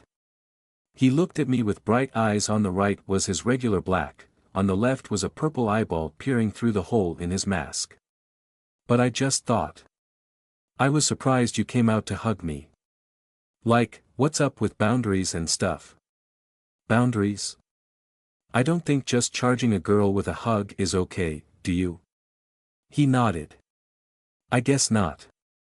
Yeah, sorry for doing that. Doing it right out of the blue is it's not like we're close or anything of the sort. He continued nodding, mumbling more to himself than me. What the hell was I thinking? We barely talked. You were asleep the entire. How about you invite her in, Ramon? Big Marcy called. He had sat patiently, waiting for Ramon and me to chat a bit before interrupting. Did he want us to get close? Surely, he knew that Ramon liked like me. Yes, sir, Ramon said, bowing. He really was on their side. Again, sorry about that, errand, said Ramon, waving for me to enter. I missed you, no. That's not what I meant to say. Yeah, I missed you. But I'm happy that you're here. That's why I understand, I said, touching his monster hand again. Let him dream of acceptance. I was kind enough to give him that fantasy. Stringing guys along was such a high school hobby of mine. Ah, you're not wearing your glasses. Watch your step. You might bump into the glass wall. I sometimes accidentally do that. Oh, yeah. Before leaving my room, I had my domino mask, so I didn't wear my fake glasses. A hassle keeping up the charade of having eye issues. Did I need to continue it? That face was supposed to be for law school. Please take a seat, Miss Hartwell. Big Marcy gestured to a chair opposite the old man. The bigger half of the two MS tried to put on an amiable face, but he still looked like someone who wrestled bears for a living. Would you like some coffee to perk you up? It is late. I'm fine, I said, sitting down. Wow, this seat felt super cushy. Expensively cushy. Should I crouch to appear smaller? No. Timid errand face had no place here. I sat tall, arms confidently on the rests. I was the adumbry that trashed the two MS and Tea Party bases. I am the boss. It'd also be advantageous to pretend the adumbry had huge sway in my mind to keep Big Marcy on his toes. Like dealing with a wild animal, he'd never know what to expect. Tea, then? Big Marcy asked. Freshly squished lemonade? Or perhaps, just water? I promise there will be no poison in it. I smirked. If there was, it better be strong enough to hurt me. We can try. Mr. will be interested in such an experiment. I believe you have met him. Standing behind me, Ramon said with a concerned voice, Sir, you promised. Right, I'm a strong independent woman. I grinned at Ramon behind me as if sharing a private joke.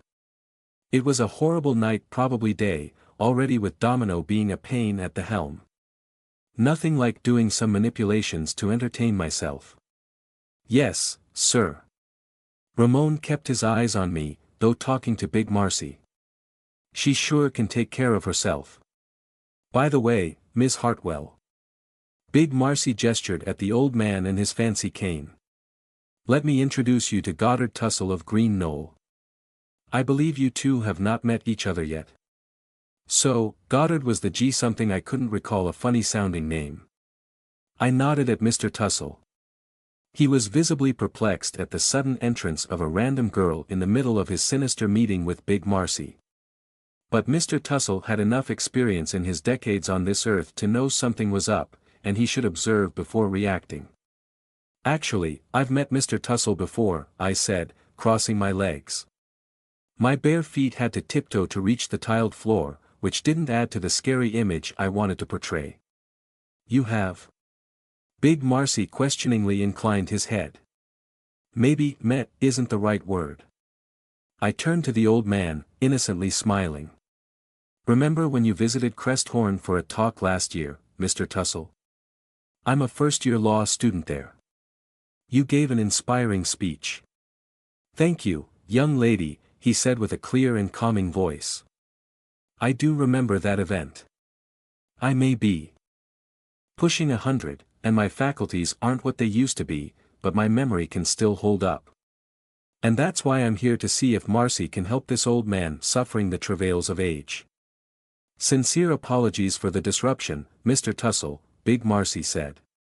But Ms. Hartwell is a guest I cannot turn away. There seems to be more to you than meets the eye, young lady, said the old man. I didn't say anything and stared at Big Marcy to prod him. Only superheroes announce themselves. Other types of main characters leave it to the side characters to behold them in awe. This was the rare occasion Dean wasn't here to steal my limelight, and I wanted to savor it. This is Ms. Erin Hartwell, announced Big Marcy as if I was entering the ring. A true Adumbry. A true Adumbry, gasped Mr. Tussle. Indeed, she is, said Big Marcy. She is not part of the organization. Neither an ally nor a friend. Rather, an acquaintance that visits us when we least expect. Big Marcy's temples tensed as he spoke. Her link to the world beyond is not artificially induced. As you can see, she displays a high level of control, with no visible mutations. I nodded to acknowledge his words, closing my right hand to conceal the crystals on it. Fascination added more wrinkles to Mr. Tussle's face. I can't believe I've spoken to a true Adumbry. Granted, it was a speech to an audience, but I was in your presence, nonetheless. She is quite a terrifying Adumbry, Mr. Tussle, continued Big Marcy. You may have heard of some of her exploits. For one, the destruction of Eve at La Esperanza was the aftermath of her battle with the bid. Oh ho! The old man nearly jumped off his seat. Terrifying, indeed. An honor to meet you, Miss Hartwell. I hope to add more years to myself and witness your displays of power. You might change your mind if you were there, said Big Marcy. There's something I don't understand, Marcy. You say she's not your ally. But she protected your holdings from the bid? Protect? Not so, Mr. Tussle. A three-way battle occurred at the crater that was once Eve. It is complicated to explain, but I can say Miss Hartwell was hungry that night and went out looking for food. We cannot stop her. The bid failed as well, proven by her presence here. Is she an enemy? A frightened Mr. Tussle faced me, gripping his cane tighter. Are you going to eat us? Nope, I said. The buffet on this cruise is delicious. Big Marcy roared in laughter. I should thank the chef, then. It's also useless to worry about getting eaten, Mr. Tussle, I said. No one can stop me if I want to eat this entire ship. Best enjoy the cruise and not worry about it. The old man threw an alarmed glare at Big Marcy. Big Marcy shook his head. Be calm, Mr. Tussle. It is merely Adumbry humor. She would not have paid me a visit if she wanted to consume us. Clearly, she wants to discuss something. You will not mind her cutting in line, will you? No, not at all, Mr. Tussle stammered. He groaned as he pushed himself up using his cane. I'll wait outside. Grab me a drink. Thank you. This will not take long. Oh, and one thing. What is it? Keep Miss Hartwell's presence from my brother. You can surmise Mark is not too pleased with Miss Hartwell here. I understand. If you do that, you will have a friend in Miss Hartwell. She might not eat you if she changes her mind about the buffet. Mr. Tussle feebly chuckled, almost coughing, as he shuffled through the glass wall. Now, Big Marcy leaned forward, forming a hill of muscles on his table, steepling his fingers adorned with multiple gem-encrusted rings. Where were we? We're on a cruise ship, I said, grinning broadly. Big Marcy's eyes widened. My response caught him off guard, a small victory. He laughed with some uncertainty, on the fence if I was joking or if the Adumbry inside me was a literalist. I needed to break his flow. Well, that is true, he said. How are you enjoying the trip so far? So. I rocked my head left and right. I'm not a fan of cruises. Too many people packed in the same place. I'm a bit of an introvert. Though this entire ship is a cover for traveling to Red Island in luxury also, to provide a visible excuse for our clients' absences from their high-profile lives, we tend to pack as many normal passengers as possible for economic reasons. The price of oil is running high, especially with the African Adumbri crisis still unresolved. I was right about where this ship was headed. But why did Big Marcy readily tell me? Given our sour past, lightly put, he should know what I intend to do if I ever found that stupid place. Was he giving me hints as a show of goodwill? Or a trap? I can arrange for you more private accommodations, Big Marcy said, if you prefer, to help with your introversion. Don't bother, I said. I'm fine. What about your friends? How do they? I know you're trying to rattle me that you're aware of us lurking on this ship, I interjected to keep my hand on the ball. But before that, someone should do something about the dead guy back there. Big Marcy's leather chair squeaked as he shifted in it. Dead guy? Ramon gripped the headrest of my seat. On my way here, I said, I passed a dead guy in the middle of the corridor going to this room. If he sees it, Mr. Tussle might get a heart attack. I pointed at the old man hobbling to the exit. Big Marcy's eyes turned to slits. He pressed a button on the table. Wiggins. Check the hallway outside. There might be some obstacles. Clear it before Mr. Tussle passes through for his safety. On it, boss. Big Marcy inhaled long. His nostrils flared, making him look more like a gorilla. He laced his fingers and rested them on the table. With an eerily composed face, he asked, I do not suppose you are aware of how the dead body got there. I shrugged. Maybe he did something that someone didn't like, and he got what was coming for him. That is a likely scenario, Big Marcy monotonously said. Ramon shook my headrest. Errand, is that blood on your slippers? Were you shot? No, I wasn't. And that's not my blood. It's not. Hang on. I could almost hear the screws in Ramon's brain grind against each other. Did you? Ramon didn't continue his question. If you told me you were coming, Miss Hartwell, said Big Marcy, we could have ensured that you would avoid the unpleasant experience of running into a corpse. I do hope no new dead bodies will mysteriously crop up during your stay here. I am rather short on men. Furthermore, I want to provide you and your friends with a pleasant stay. Bringing the hero wannabes up again. Dario assured us we wouldn't be seen in the passengers' logs or database whatever of the cruise. I wasn't really listening to his explanation. Apparently, he failed on what he was supposed to do. Or it might be that Dario and Johan did their best in their hacking shit, but I was just too recognizable. A more dangerous possibility was that Dario intended for the two MS to know I was on board. It'd draw enemies to me, leaving me no choice but to transform and fight. A repeat of what happened at Eve might be his goal. Provide us with a pleasant stay. I snorted. Even if we stowed away, oh, wait. We paid for our tickets, we're not stowaways. I guess we're entitled to a pleasant stay. If you and your group want to dine in our exclusive restaurants at the top decks, Big Marcy continued, just say the word. The finest food you will ever taste in your life. I make that claim, but I am unsure how it compares when you devour your prey. Sir, Erin doesn't eat people. It was the Adumbri inside of her. That was Ramon, of course. It was fun to have someone who always saw the good side of me, even if it wasn't there. He was kind of like Dean in that way. Another jest, Ramon, replied Big Marcy, waving to calm his mutated bodyguard. Ms. Hartwell did it to Mr. Tussle.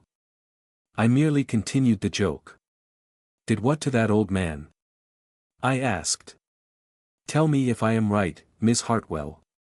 Big Marcy pointed with a sausage-sized finger at the empty seat previously occupied by Mr. Tussle. You realized he cares dearly about his mortality, so you played a cruel joke, threatening to eat him. It was just a regular joke, I said, striving to sound nonchalant. Big Marcy was right about what I did. I wiggled the toes of my swinging feet. I swear I wasn't being cruel about it. What do you think, Ramon? Me? I think. Mr. Tussle was a few days from reaching Red Island, Big Marcy pressed on, not letting me escape. His brutish facial features disguised intelligent beady eyes. Dreams of immortality within his grasp. But here you appeared, an imminent threat to it, as he was about to cross the finish line. Perhaps starting a new race is a more apt analogy. Did you threaten to eat him because he viewed you as a curiosity? Striking fear into the hearts of impudent humans? Big Marcy, sir, Ramon said. I don't think that was Aaron's intention. Yeah, you're looking too much into it. I resisted the human urge to turn away if caught in a lie. But I also didn't maintain eye contact, or it might appear I was overcompensating to come off as honest. Uncanny how fast Big Marcy read me from a small interaction. I might be in for a challenge here. I had assumed Big Marcy was just some run-of-the-mill bad guy, those in movies that the heroes mow down wholesale. Big Marcy got muscled aside by his brother for the top spot in their criminal organization. He should be the weaker sibling, right? But I might have guessed wrong. Big Marcy chuckled. Possible I am finding meaning where there is none. There is something I must confess, Ms. Hartwell. I have simulated how our meeting would play out many times in my head, and it was not this. Vanessa was right that you're interesting. I'll take that as a compliment. Was this a quippy enough response? Irritating that he viewed me as a novel attraction rather than someone above him. Wait, this was the same that Mr. Tussle did. Big Marcy continued to needle at me. This mountain of turd. Where's Vanessa? I asked before Big Marcy could speak. I had to take the lead. Unfortunately, she is not aboard the ship, replied Big Marcy. There are matters that require her peculiar espionage abilities. Had I known earlier that you would be our guest, I would not have sent Vanessa elsewhere. It would have been comforting for you to have your friend while we discuss. Should I deny that Vanessa's a friend? She was a self-appointed one, like Dean. Nah. Better let Big Marcy think he had a hold on me through other people. Then I'd snatch them and use them against him. To Big Marcy, I might be in a Dunbury, but I was still an ordinary girl before that, just a harmless, first-year law student whose life was upended by bullshit.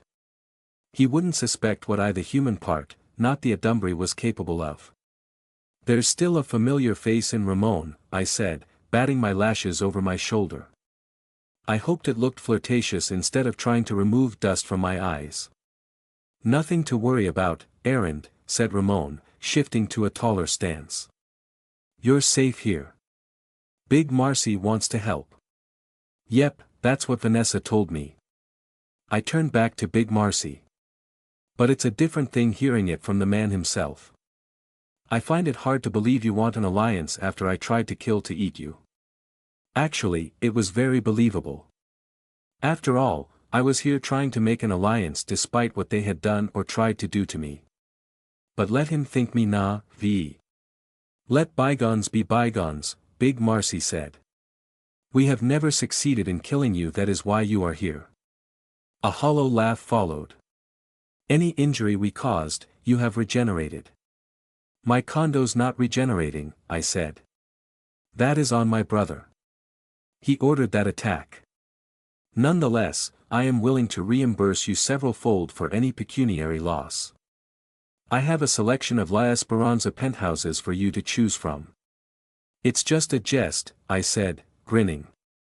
I can find my own place to stay. If I'll ever return to La Esperanza after Red Island, I added in my head. Dethrone, yes. Mark is sitting on the throne of the empire our father had built and passed to us. Before this affair with the supplier, I managed the family business. If it were not for me, we would not have survived. And yet, he snatched the fruits of my labor and claimed them as his own.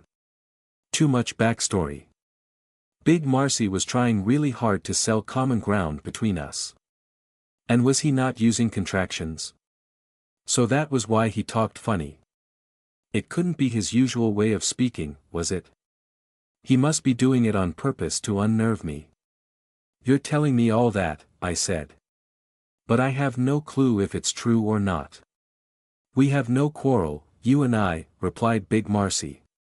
It was all my brother. My brother and the supplier. He ordered me to capture you, and you escaped, destroying everything in your path, which narrowly included me. But again, that was on Mark. If it were up to me, I would offer you everything you want to work for me. Why did Mark want to kidnap me? I briskly asked. Firstly, I extend my apologies for. Yeah, whatever. But why do it? Big Marcy threw his barrel arms up. I am afraid I do not know the answer to your question. I surmise it must be connected to Mark's dealings with the supplier. But I have no insight as to the supplier's designs. Really? Vanessa told me that you do have, at least, some insights into the supplier's, what did you call them? Designs? Indeed, I do. Several you might be interested in. But they are on matters unconnected to your taking. I will be willing to share them. Later, I curtly cut in. Let's focus on this taking first. What a neat way he couched it, I sarcastically thought. That incident was the start of my connection with the 2MS. There should be more to it. What did Mark and the supplier want from me? Don't you, take random people from the streets? Those in the underground arena. We never aim for specific individuals. Only those society wouldn't miss. There are exceptions, such as rivals who should know better than to be our rivals. But yours, Miss Hartwell, was a different scenario. As far as I am aware, you are not an enemy of ours, and your disappearance will make news. If I had to speculate, you must be connected to the supplier's projects handled by our organization. It would not make much sense otherwise. Like the parasites?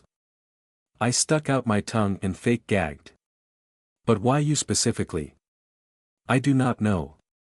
Big Marcy looked at his watch in a not-so-subtle way, an assertion of dominance. Ms. Hartwell, I can try to find out more about it. I am sure you would like to ask plenty of other matters of me, but I am strapped for time. I hope you will not eat us if I point out it is an hour past midnight, and I have to talk to Mr. Tussle and many others. Scratch Jeffrey from that list, I thought, noncommittedly shrugging in response to Big Marcy. Big Marcy leaned forward, a small hill of muscle on the table, to whisper as if enemies could hear us. We should focus on your most immediate concern, Red Island. I allowed a flicker of interest to cross my face. I thought I had to be the one to bring it up. Was Big Marcy attempting to look sincere by offering up his brother? He held up 4 fingers. The rings on them glinted from pin lights lining the ceiling. On the 4th night of this cruise, from Ensenada going back to California, 3 small ships will depart from this cruise ship's bowels heading for Red Island. That is your target. You'll allow us to get on. Everything was suspiciously easy. Aiding you is what I will do, said Big Marcy. My brother and I are supposed to be in equal control of the organization. He decided that I get the ship and operations in La Esperanza and elsewhere on the mainland, reasoning that it is much bigger in scope, while he gets Red Island. I get it, I said. He made himself appear the kind brother, sacrificing a large share but ended up controlling everything. I can see your problem. I appreciate the sympathy, Big Marcy said, even though I offered none. So, his men control the smaller ships going there. You'll be able to get us on. I will do my utmost, he replied, confidently nodding. On your end, you must find a way to get your group on those ships without revealing our connection.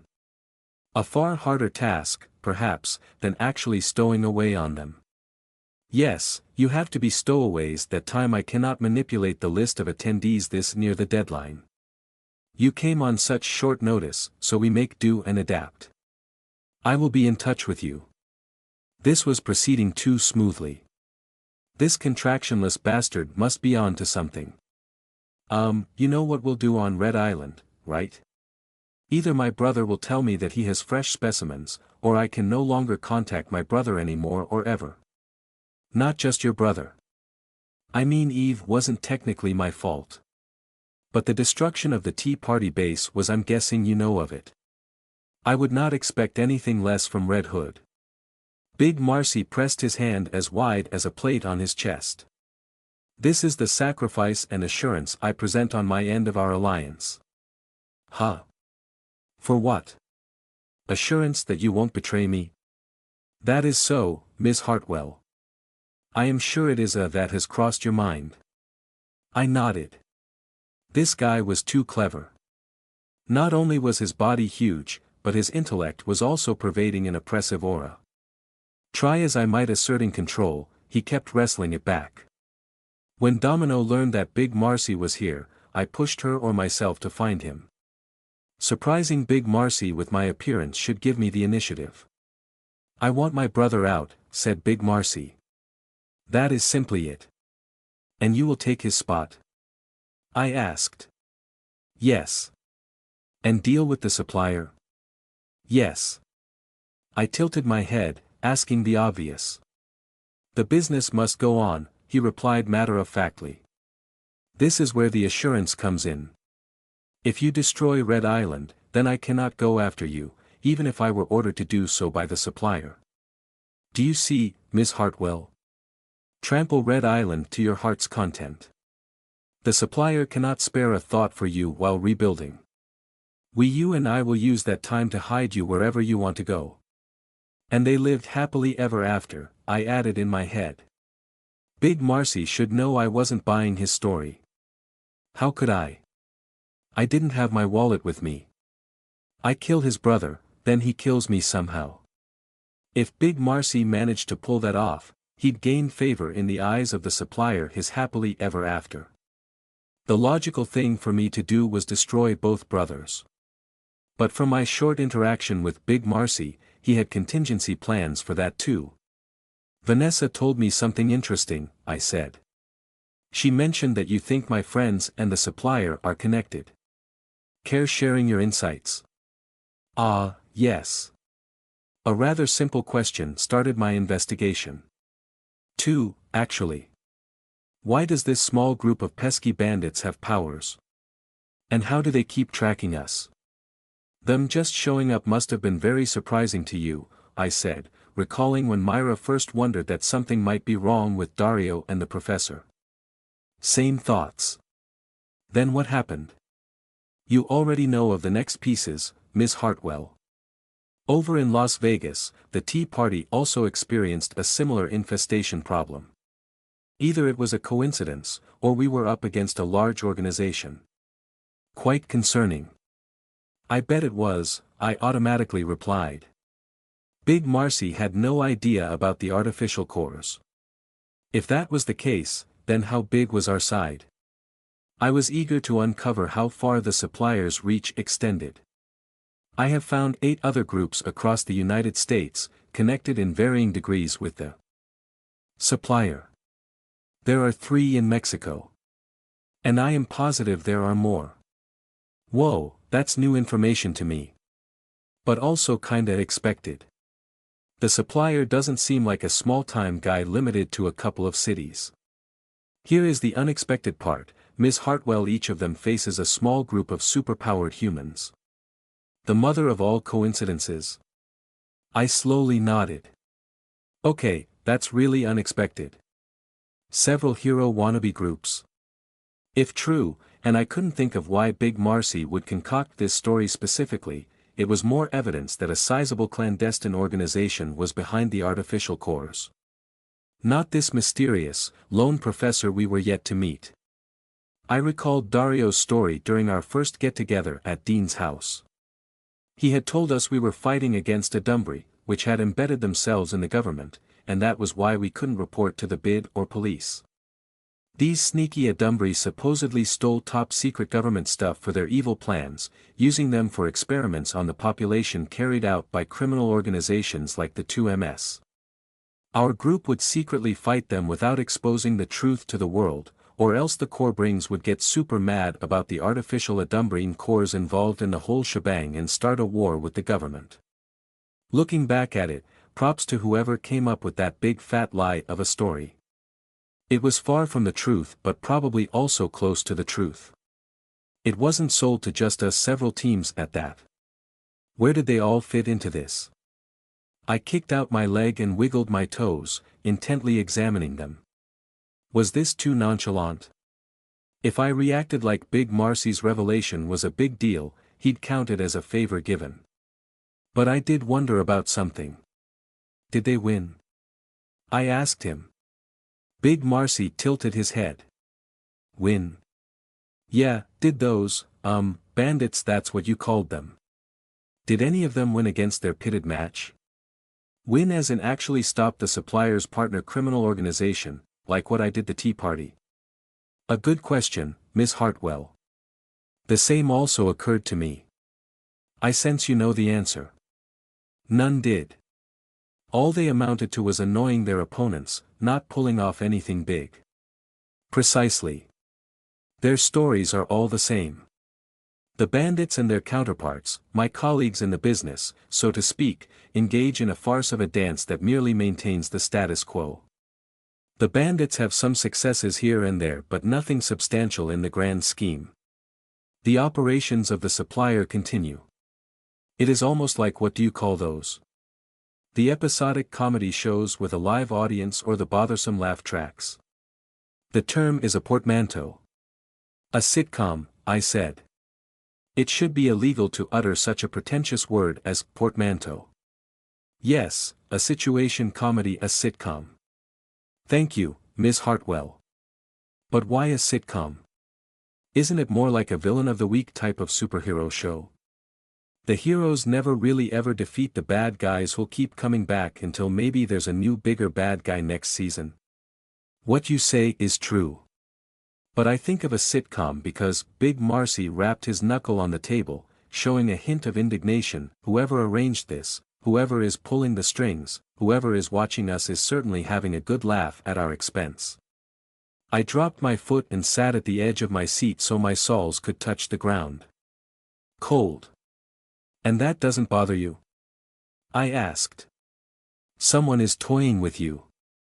While you're experimenting with turning people into a Dumbrey, someone else is experimenting on you. Doesn't that make you angry? No. The wriggle of Big Marcy's big nose told me he wasn't entirely truthful. I am a single-focus type of man, Miss Hartwell. Multitasking is inefficient. Dethroning my brother is my main goal, and my eyes are on it alone. After that, I will ponder upon the next problem. I mentally smirked. This arrogant hill kept emphasizing that he was only after his brother. Might be the truth. But that didn't mean he had no other goals. Offing me was one of them, for sure. Another might be to break free from the supplier's control, maybe even replace that sketchy guy. Big Marcy seemed he wouldn't want to be under someone's thumb.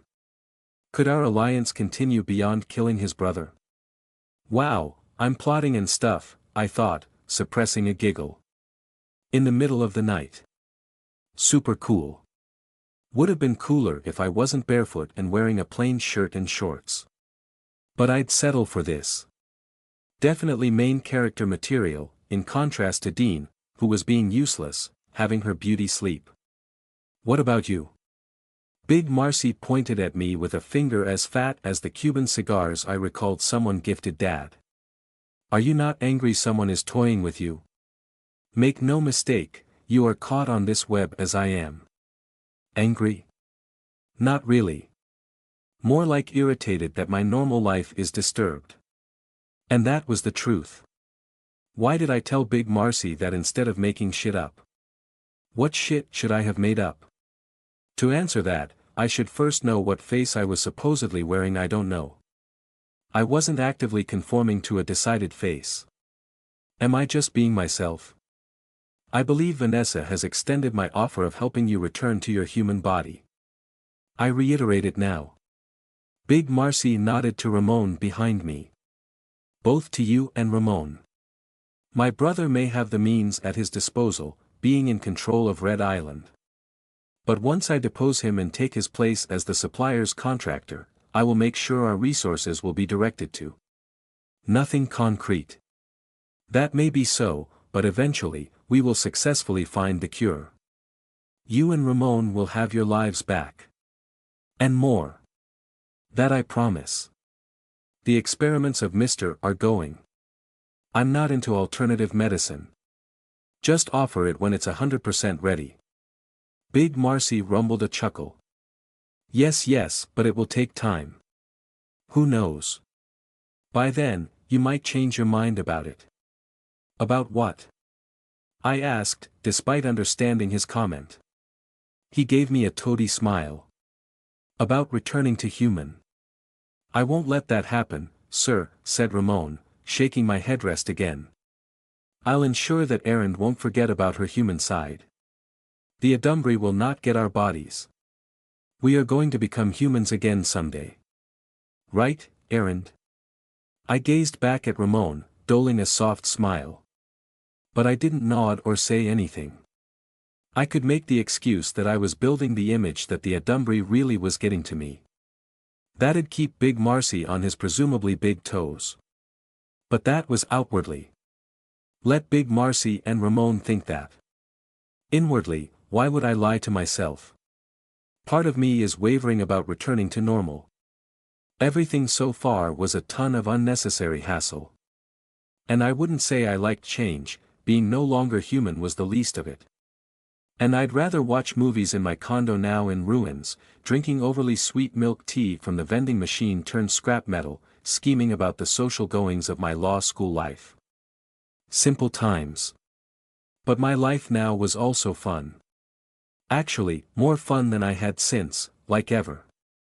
Spooky errand? Are you there messing with me? Another jest, Ramon, Big Marcy said, I am sure Miss Hartwell misses her human form. However, it cannot be denied that many want to escape the confines of their mortal body, be it through augmentation or shedding humanity altogether. That is our business, after all. A booming business, it looks like, I said. In more ways than one. Big Marcy and I chatted for a few more minutes about how to sneak onto the small ships going to Red Island and what our group would expect arriving their villas for the 2MS clientele, windowless buildings for the experiments, towers, walls, and a bunch of security to face, a fortress compound surrounded by trees in the middle of the island. Big Marcy promised to give me maps, details about the Adumbry there, and other things he could think of before we leave, but couldn't promise those would be completely accurate. This would be another test of his sincerity. I hope I have given you enough of my time, Miss Hartwell, Big Marcy said, that no more corpses appear on this ship. It's up to the dead bodies if they want to show up randomly, I said, swinging off my seat. Erin, you're not in any danger here, Ramon said. Don't, hands on my hips, I glared at him. Violence isn't the answer to there's no need to fight. I know, Ramon. Just jesting. I'm safe with you around. That didn't make any sense, but it made Ramon happy, the uncovered right half of his mouth lifting into a smile. Refrain from visiting me, Miss Hartwell, whether announced or not, boomed Big Marcy as I walked away. That is not to say you are an unwelcome guest. However, know that my brother has eyes and ears on this ship. I will keep in touch with discreetness. Sure, just pass me a note under my door or something, I said with a shrug. And do enjoy your stay, he added. This is a legitimate cruise, lest you forget. Perhaps someday, you can take your mother on this trip for an actual vacation. Couldn't help but leave a parting threat, huh? He should know from Vanessa that I wanted Mom saved from the tea party. I turned around and walked off, not bothering to reply. Maybe I should sink this ship. Ramon followed me out of the glass box, pausing for a second to get a nod of approval from Big Marcy. Ramon wasn't going to trail me back to my room, was he? I doubted Big Marcy allowed Ramon to prance through this ship freely. Midway between the glass wall and the corridor exit, Ramon said, I can't believe it. You really are special, Erin. Special? I stopped walking. I wanted my small moment with Ramon to be seen by Big Marcy. In what way? Ramon blinked, unexpecting I'd pry his compliment. His eyes darted to avoid my gaze. You're special B because you're kind and smart and bo hang on, not that. Also that. But I'm not being a creep about this. All I'm saying is there's something special about you, physically. Physically? I playfully tossed a brow and smiled. Sounds like something a creep would say. No, no. He waved his blade arm, realized what he was doing, then hid it behind his back. I thought you were going to become a corbring. That's what I meant by physically. Pino told me if you were asleep that time. Right, I almost forgot the story. I peddled Ramon and the other survivors, former survivors, now dead of the parasite attack on my La Esperanza condo. To explain my sleeping body in the 2ms after me, I, as Pino, told them that my errand self had the potential to become a corbring if brought to the mother core. Such a bullshit story. I could have spun a more coherent tale. And I should have a notepad for all this shit. Juggling several faces and backstories wasn't new, but I hadn't reached this scale and complexity before. My faces usually didn't last a couple of seasons. This was like 10 seasons plus 3 movies and a spin-off series. I bet that's why Mark wanted to capture you, Ramon continued. Also explains why you're such a powerful Adumbri. But I wanted to ask how you turned Did Big Marcy or Vanessa tell Ramon I was an Adumbri before my condo got attacked? If Ramon knew I was Red Hood, he could easily check on the news when I started popping up. With that backdrop, Pino's story didn't make sense. How could I become a corbring if I was already an Adumbri then? I wasn't human while ordering the pizza he delivered. I'd rather not talk about it, I curtly said, contorting my face to repress a bad memory. Eyes on the ground, I made my way to the door. Wiggins opened the door with a slight bow. Errand. Ramon hurried after me. Wait. Me, not him. Also him. I'm sorry for bringing that up, Ramon said. I know it's not a pleasant experience turning into an Adumbri. They're in your mind. He shook his head. I'll come with you when you go to the Red Island. You'll do that for me? I asked, glancing at him sidelong. Yes, I will. It'll be dangerous. That's why I want to be there. To protect you. Will Big Marcy allow you? I'm not sure. Ramon turned to the glass box. I took the opportunity to leave and let him stew. Good night, Ramon. I bit my tongue, holding back the words, or should it be good morning? Ugh, it's just 6:30 in the morning, and Dean's already texting me. My thumb hovered over the reply button. How sweet and all, but now's not really the time. It was unwieldy holding my phone, the umpteenth one I had bought in a few months while in domino form. It wouldn't stay still on the curved surface of the black crystal halfway embedded in my palm, its back slipping left or right.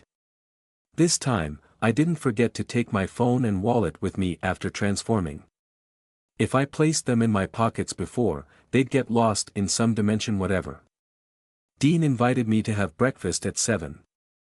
Our group agreed last night to gather at the buffet for planning at 7:30. Seeing that Dean wanted to meet me before that, she probably missed me or something. I bet she couldn't sleep without me next to her. It was fun having a roommate. Aaron didn't share my sentiments.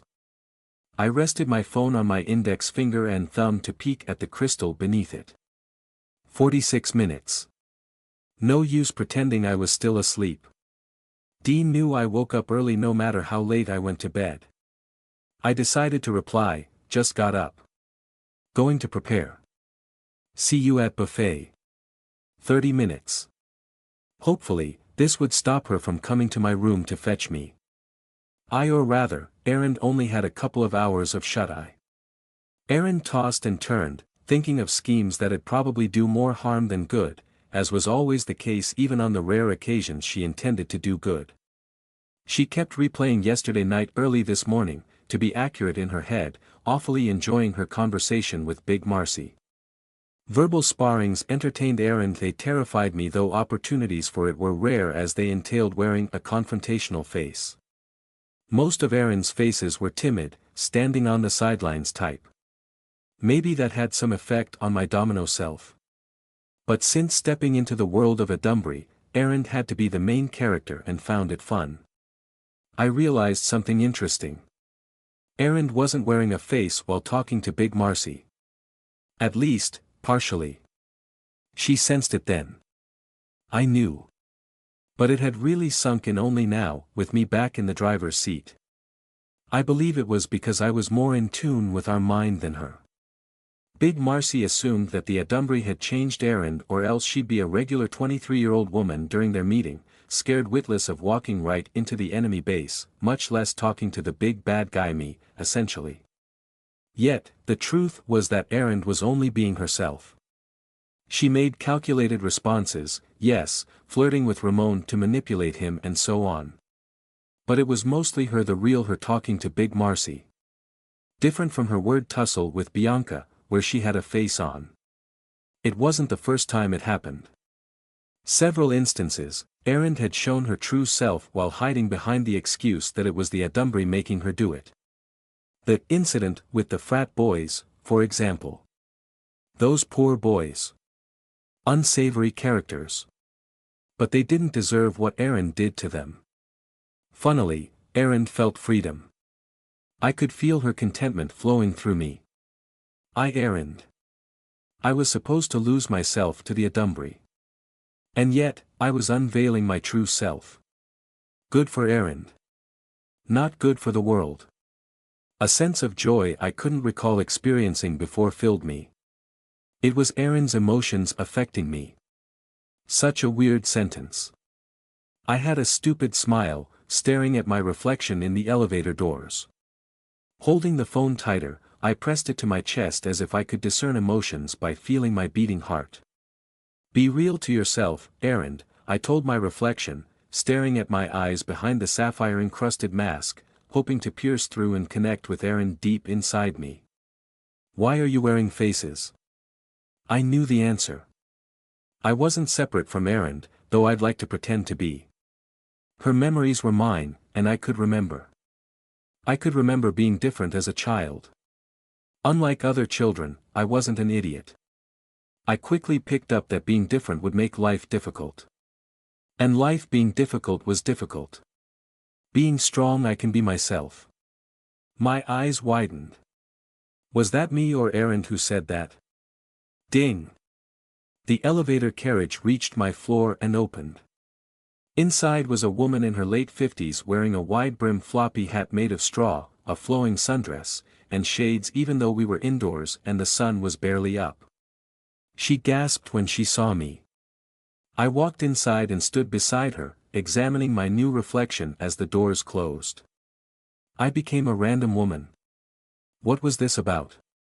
But I didn't have the headspace to worry about the illusion I generated for my fellow elevator passenger. I pressed the button for the floor where the rest of the hero wannabes were. I felt static in my hands as nervousness started manifesting. If Dario caught on to me, he could kill me. Excuse me, dear, Shades lady said, pulling down her shades. Same hazel eyes as my illusion. This comment might sound bizarre, just blurting it, but you look like my daughter. Your daughter? I asked. My eyes skimmed the shiny door. I had an oval face and homely cheeks, exuding a very caring aura, wreathed with curly brown locks. I did look like I could be related to Shades lady. Our only differences were her wrinkles and strands of silver hair accenting her brown. To top it off, my illusion also wore a sundress with a similar design that could have been bought from the same store as hers. If someone saw us side by side, they'd think we were on a family vacation. I had initially thought my domino power conjured an illusion of someone the person I met would be attracted to, like what happened with handsome guy, E.W., Jeffrey Nicholson. But that was soon debunked. I turned into Jeffrey when his sidekicks Whiny and Backup came to fetch him. Unless one or both of them got the hots for him. I got more clues several minutes ago. I met a male cabin steward after leaving my room and a random kid separated from his parents on my way to the elevators. I became a lanky man with a patchy beard for the cabin steward, who said I looked like his best friend he hadn't met since college. As for the kid, I checked my phone's camera and saw I was a Santa-looking grandpa. The kid followed me with wide eyes, babbling about presents as I led him back to his parents. Scratch out physical attraction as the criteria. Maybe I turned into somebody whom the other person would 100% be open to talking to. But why Jeffrey specifically for his sidekicks? I bet I'd rather not know the answer. Still, I got some unbelievable good luck there, leading me straight to Big Marcy. Yes, your resemblance to my beloved Charmaine is uncanny. Shades Lady nodded as she regarded me, the brim of her hat flopping up and down. She had a posh drawl. Then her eyes glazed over. Or what I imagine her appearance would be today if she didn't pass away all those years ago. Oh, I'm sorry. I brought my hand to my mouth. This poor woman wanted to see her deceased daughter so badly that my powers granted her wish. A few more floors and I'd be at my destination. Actually, Shades Lady would be alighting first. Could I leave her with some comforting thoughts of her daughter? It was a pleasant feeling to use my powers for good, even in a small way, like helping the lost boy earlier. Don't be, dear. She dabbed her eyes with a white handkerchief and adjusted her shades back in place. I'm the one who should apologize for bothering you, a stranger, with such a matter. She sighed deeply. But as a mother, I can't help but. I completely understand, I said. And I'm not bothered. I'm sure your daughter was a charming woman. We might even be friends if we met. I could only offer kind words. How pleasant of you to say that. You remind me more of my Charmaine.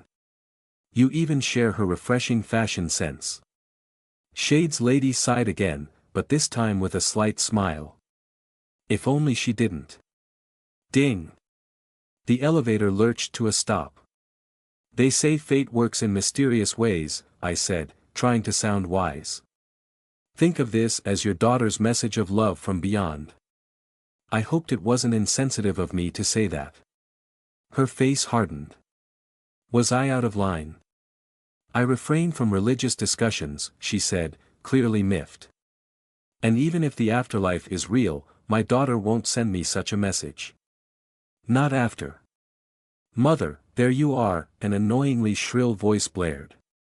It belonged to a young woman, maybe around my age, standing outside the elevator. Time's ticking. Brother and I have plenty to discuss with you about. Shades Lady's other daughter shot me a venomous glare. Was it her hair? Where had I seen her before? Who are you? She demanded with a tone like she owned the ship. Yara? I muttered. Such an uncommon name. Assuming she was somewhat wealthy and had a social media account, she did look the type I might be able to find her online. I couldn't get rid of the nagging feeling that I had seen her somewhere important. And I wanted to check her snippet posts to see if I was justified in hating her. Erin's pettiness was also mine. There was a ding, and the door closed. A different reflection stared at me. My illusion had dissipated, and I could see my domino self again. That was barely 5 seconds after parting ways with Shades Lady. Thrice now I confirmed that I switched back when out of sight. The same happened with the cabin steward and the lost boy from earlier. But what about at the expensive bar? I changed from Jeffrey's love of his life to Jeffrey himself while in view of the whole place. Was no one looking at me then? I gazed at the security camera on the ceiling, wondering if someone was watching the screens and what they could have seen. The next floor was my stop. I'm really doing this, aren't I? I checked the room numbers on the wall and followed the arrow. I shuffled down the corridor, doors on my right and left, my heart beating thrice faster than my steps. Dario and Johan stayed in the same room. Next to theirs was Rio's and Everett's room. I took short strides to delay, hoping fate would intervene and derail my mission, rather, the mission Aaron wanted me to do. If against a Dumbry, I could rip my mask off and let Aaron handle it. But Aaron wanted me front and center for this one. she transformed despite her intense dislike of Domino. But could I fool Dario into trusting me? What information could I extract from him?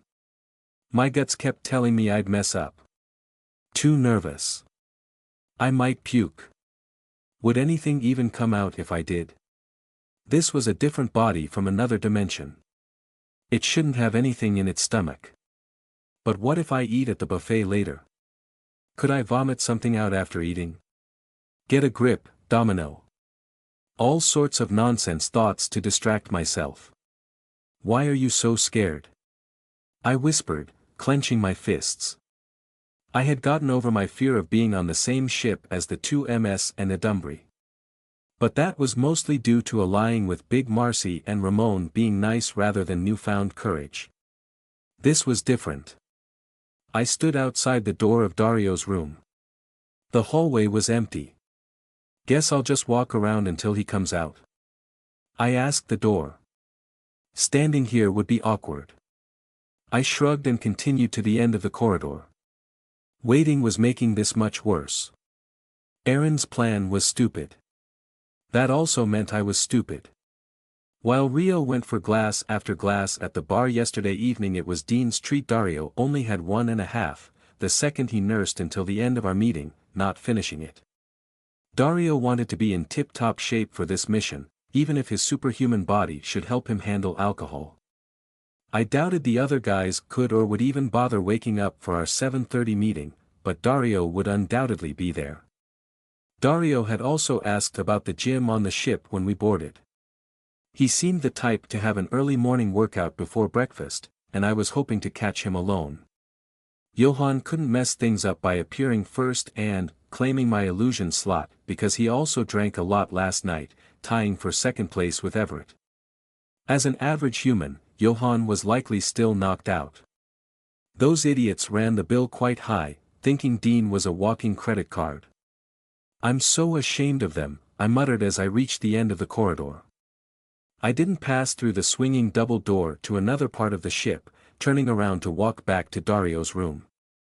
I pictured Dario coming out, seeing me, the woman of his dreams, his long-lost brother, or his beloved uncle look-alike. Whatever it'd be, I'd approach him with the illusion I'd generate. Then I'd wing it from there. I had seen what my power was capable of and was confident I could be a great spy. Okay, not so confident. In all, the plan wasn't really stupid. But my worrywart mind couldn't relax. What if Dario had already left? Was I too late? What if he decided to wait until the scheduled meeting to come out of his room? Or what if enough? I stomped my feet. Oops. I peeked over my shoulder with squinted eyes. Still no one around. Calm down, Domino. Calm down. I knew perfectly well that I was just trying to find an excuse to abort the mission. If Erin were in my spot, she'd be complaining about boredom, not being scared. I am Erin. Like Erin, I should be unafraid. I was going to add, and brave, but Erin wasn't exactly brave. Being brave meant having the mental strength to confront scary stuff. Erin didn't think stuff were scary in the first place because of her wonky emotions, such a cheat. Plus, she was strong. Anyone wouldn't be scared of anything if they were as strong as her another cheat. In comparison, I was as weak as a regular human girl. Subtract Dario's powers and his fancy martial arts, and he could still hurt me if he realized I was an enemy. I should bring a weapon whenever I become Domino. A stun gun or something. What about a knife? I suggested aloud. Did I have time to go to the buffet, steal a knife, and return here before Dario could leave? I'm just making excuses. A clicking sound broke the silence. The opening door made my heart stop. It was Dario's room. I should move forward to meet him. But part of me wanted to run away. What if I tripped up while talking to Dario and revealed myself? I couldn't lie and lie like Erin. Indecision turned my feet into pillars. I could only look at the person stepping out of the room. Everett. I whispered. Sporting disheveled hair that looked like a black mop plopped on top of his head, Everett lumbered out of the room, stretching and yawning. He wore a fitting navy blue shirt, highlighting the sculpted muscles he worked hard for. I wanted to say he looked attractive, but I didn't want to break the girl code with Dean, my bestest friend ever. Everett liked Dean, so I shouldn't think anything of him besides platonically, even if Dean didn't care for him. Ouch. But why did he come out of Dario's room? Were they? The small shock unrooted me. I walked a few steps forward to check the room number. It was the room beside Dario's. That explained it. Mistaking the boys for having a slumber party made me giggle. Warmth spread through my extremities, my fingers tingled in relief. Everett stared at me as I approached, mouth gaping a bit. He rubbed his eyes and looked again. Think fast. Continue walking or talk to him. Executive decision. Abort the Dario mission and see what I could manage with Everett. Good morning, I said, going for a neutral opening. I didn't know what my new illusion was yet. Good morning, sir, Everett replied respectfully, slightly bowing. The perplexed expression remained on his face. Sir. I didn't turn into a Dean look-alike. Check my phone's camera for my appearance. No. That'd ruin the flow of our conversation. All I could conclude was that I became an older guy resembling someone Everett knew, a similar situation to Shade's lady. An exciting night you have with a lady friend? I said, pointing at his hair, then nodding to the door ajar behind him. Rio's snoring sounded like a cranky old engine. Lady friend? Everett looked over his shoulder. I'm sleeping with a guy, then he understood. No, nothing of the sort happened between us. My roommate is a guy. That's it. We were just plastered last night. That's why I look like this. He closed the door and hurried to comb his hair with his fingers. Rare to see young lads like you on a cruise, I said. It's usually older people like me frequenting trips like these. Or kids for carnival-type cruises. Don't lads like you prefer exciting adventures? I almost burst out laughing at saying lads. What about skydiving? Or surfing, perhaps? I don't do those things, sir. They cost too much. Everett scratched the back of his head. A friend paid for my ticket. And I like it here. I bet there'll be some unwanted excitement on this cruise. He mumbled that last sentence as if chewing his tongue, staring off to the left. He caught himself and shook his head. We're having a great time with the drinks. He laughed forcefully. The wine selection on this ship is quite extensive, I said, despite knowing squat about those. I'm on my way to the buffet. Are you going there too? Later. He glanced back at his room. I was just going to stretch my legs and breathe the fresh ocean air while waiting for my friend to wake up. We'll have breakfast together with our group. Several friends, I said, nodding. You should cherish them. May this cruise prove a memorable bonding experience for all of you. Was I overselling the respectable adult part? He snorted. It's going to be memorable, all right. You can grab a cup of coffee from the restaurant and return to your friend. A coffee a day after getting piss drunk, that's what I always say. Then I walked on, gesturing for him to follow in a bid to pressure him. He'd find it hard to deny my invitation this way. I also relied on my illusion to pull him. I needed to get him away from here in case the others came out of their rooms. I swear I wasn't doing this to avoid Dario. Yeah, I can do with coffee, Everett said. I heard his heavy footsteps. I quickly looked at my phone's camera. I was a middle-aged man with Mediterranean features. The parts of my hair unclaimed by grayness matched my black eyes. A pair of round glasses sat on my narrow nose. I tilted my phone down, just enough that I could still peek at it, and checked my clothes, a simple collared shirt and shorts that seemed expensive. I took one last look at my face before Everett reached my side. I had the same olive skin as Everett, maybe a shade darker, and a few similar features too, but nothing concrete to conclude he brought forth the illusion of a relative. Could be a family friend. In any case, what should I talk about with him? I wasn't sure what I planned to do here. It's peaceful at this time, I said, gesturing at the empty hallway. People start showing up at around 7.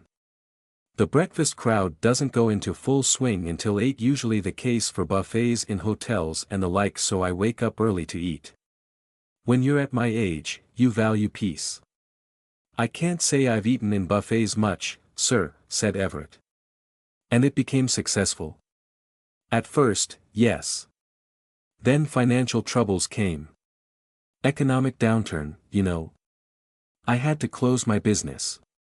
Spent a couple of months living in my car until I found a job at this company run by the Nicholsons. Have you heard of them?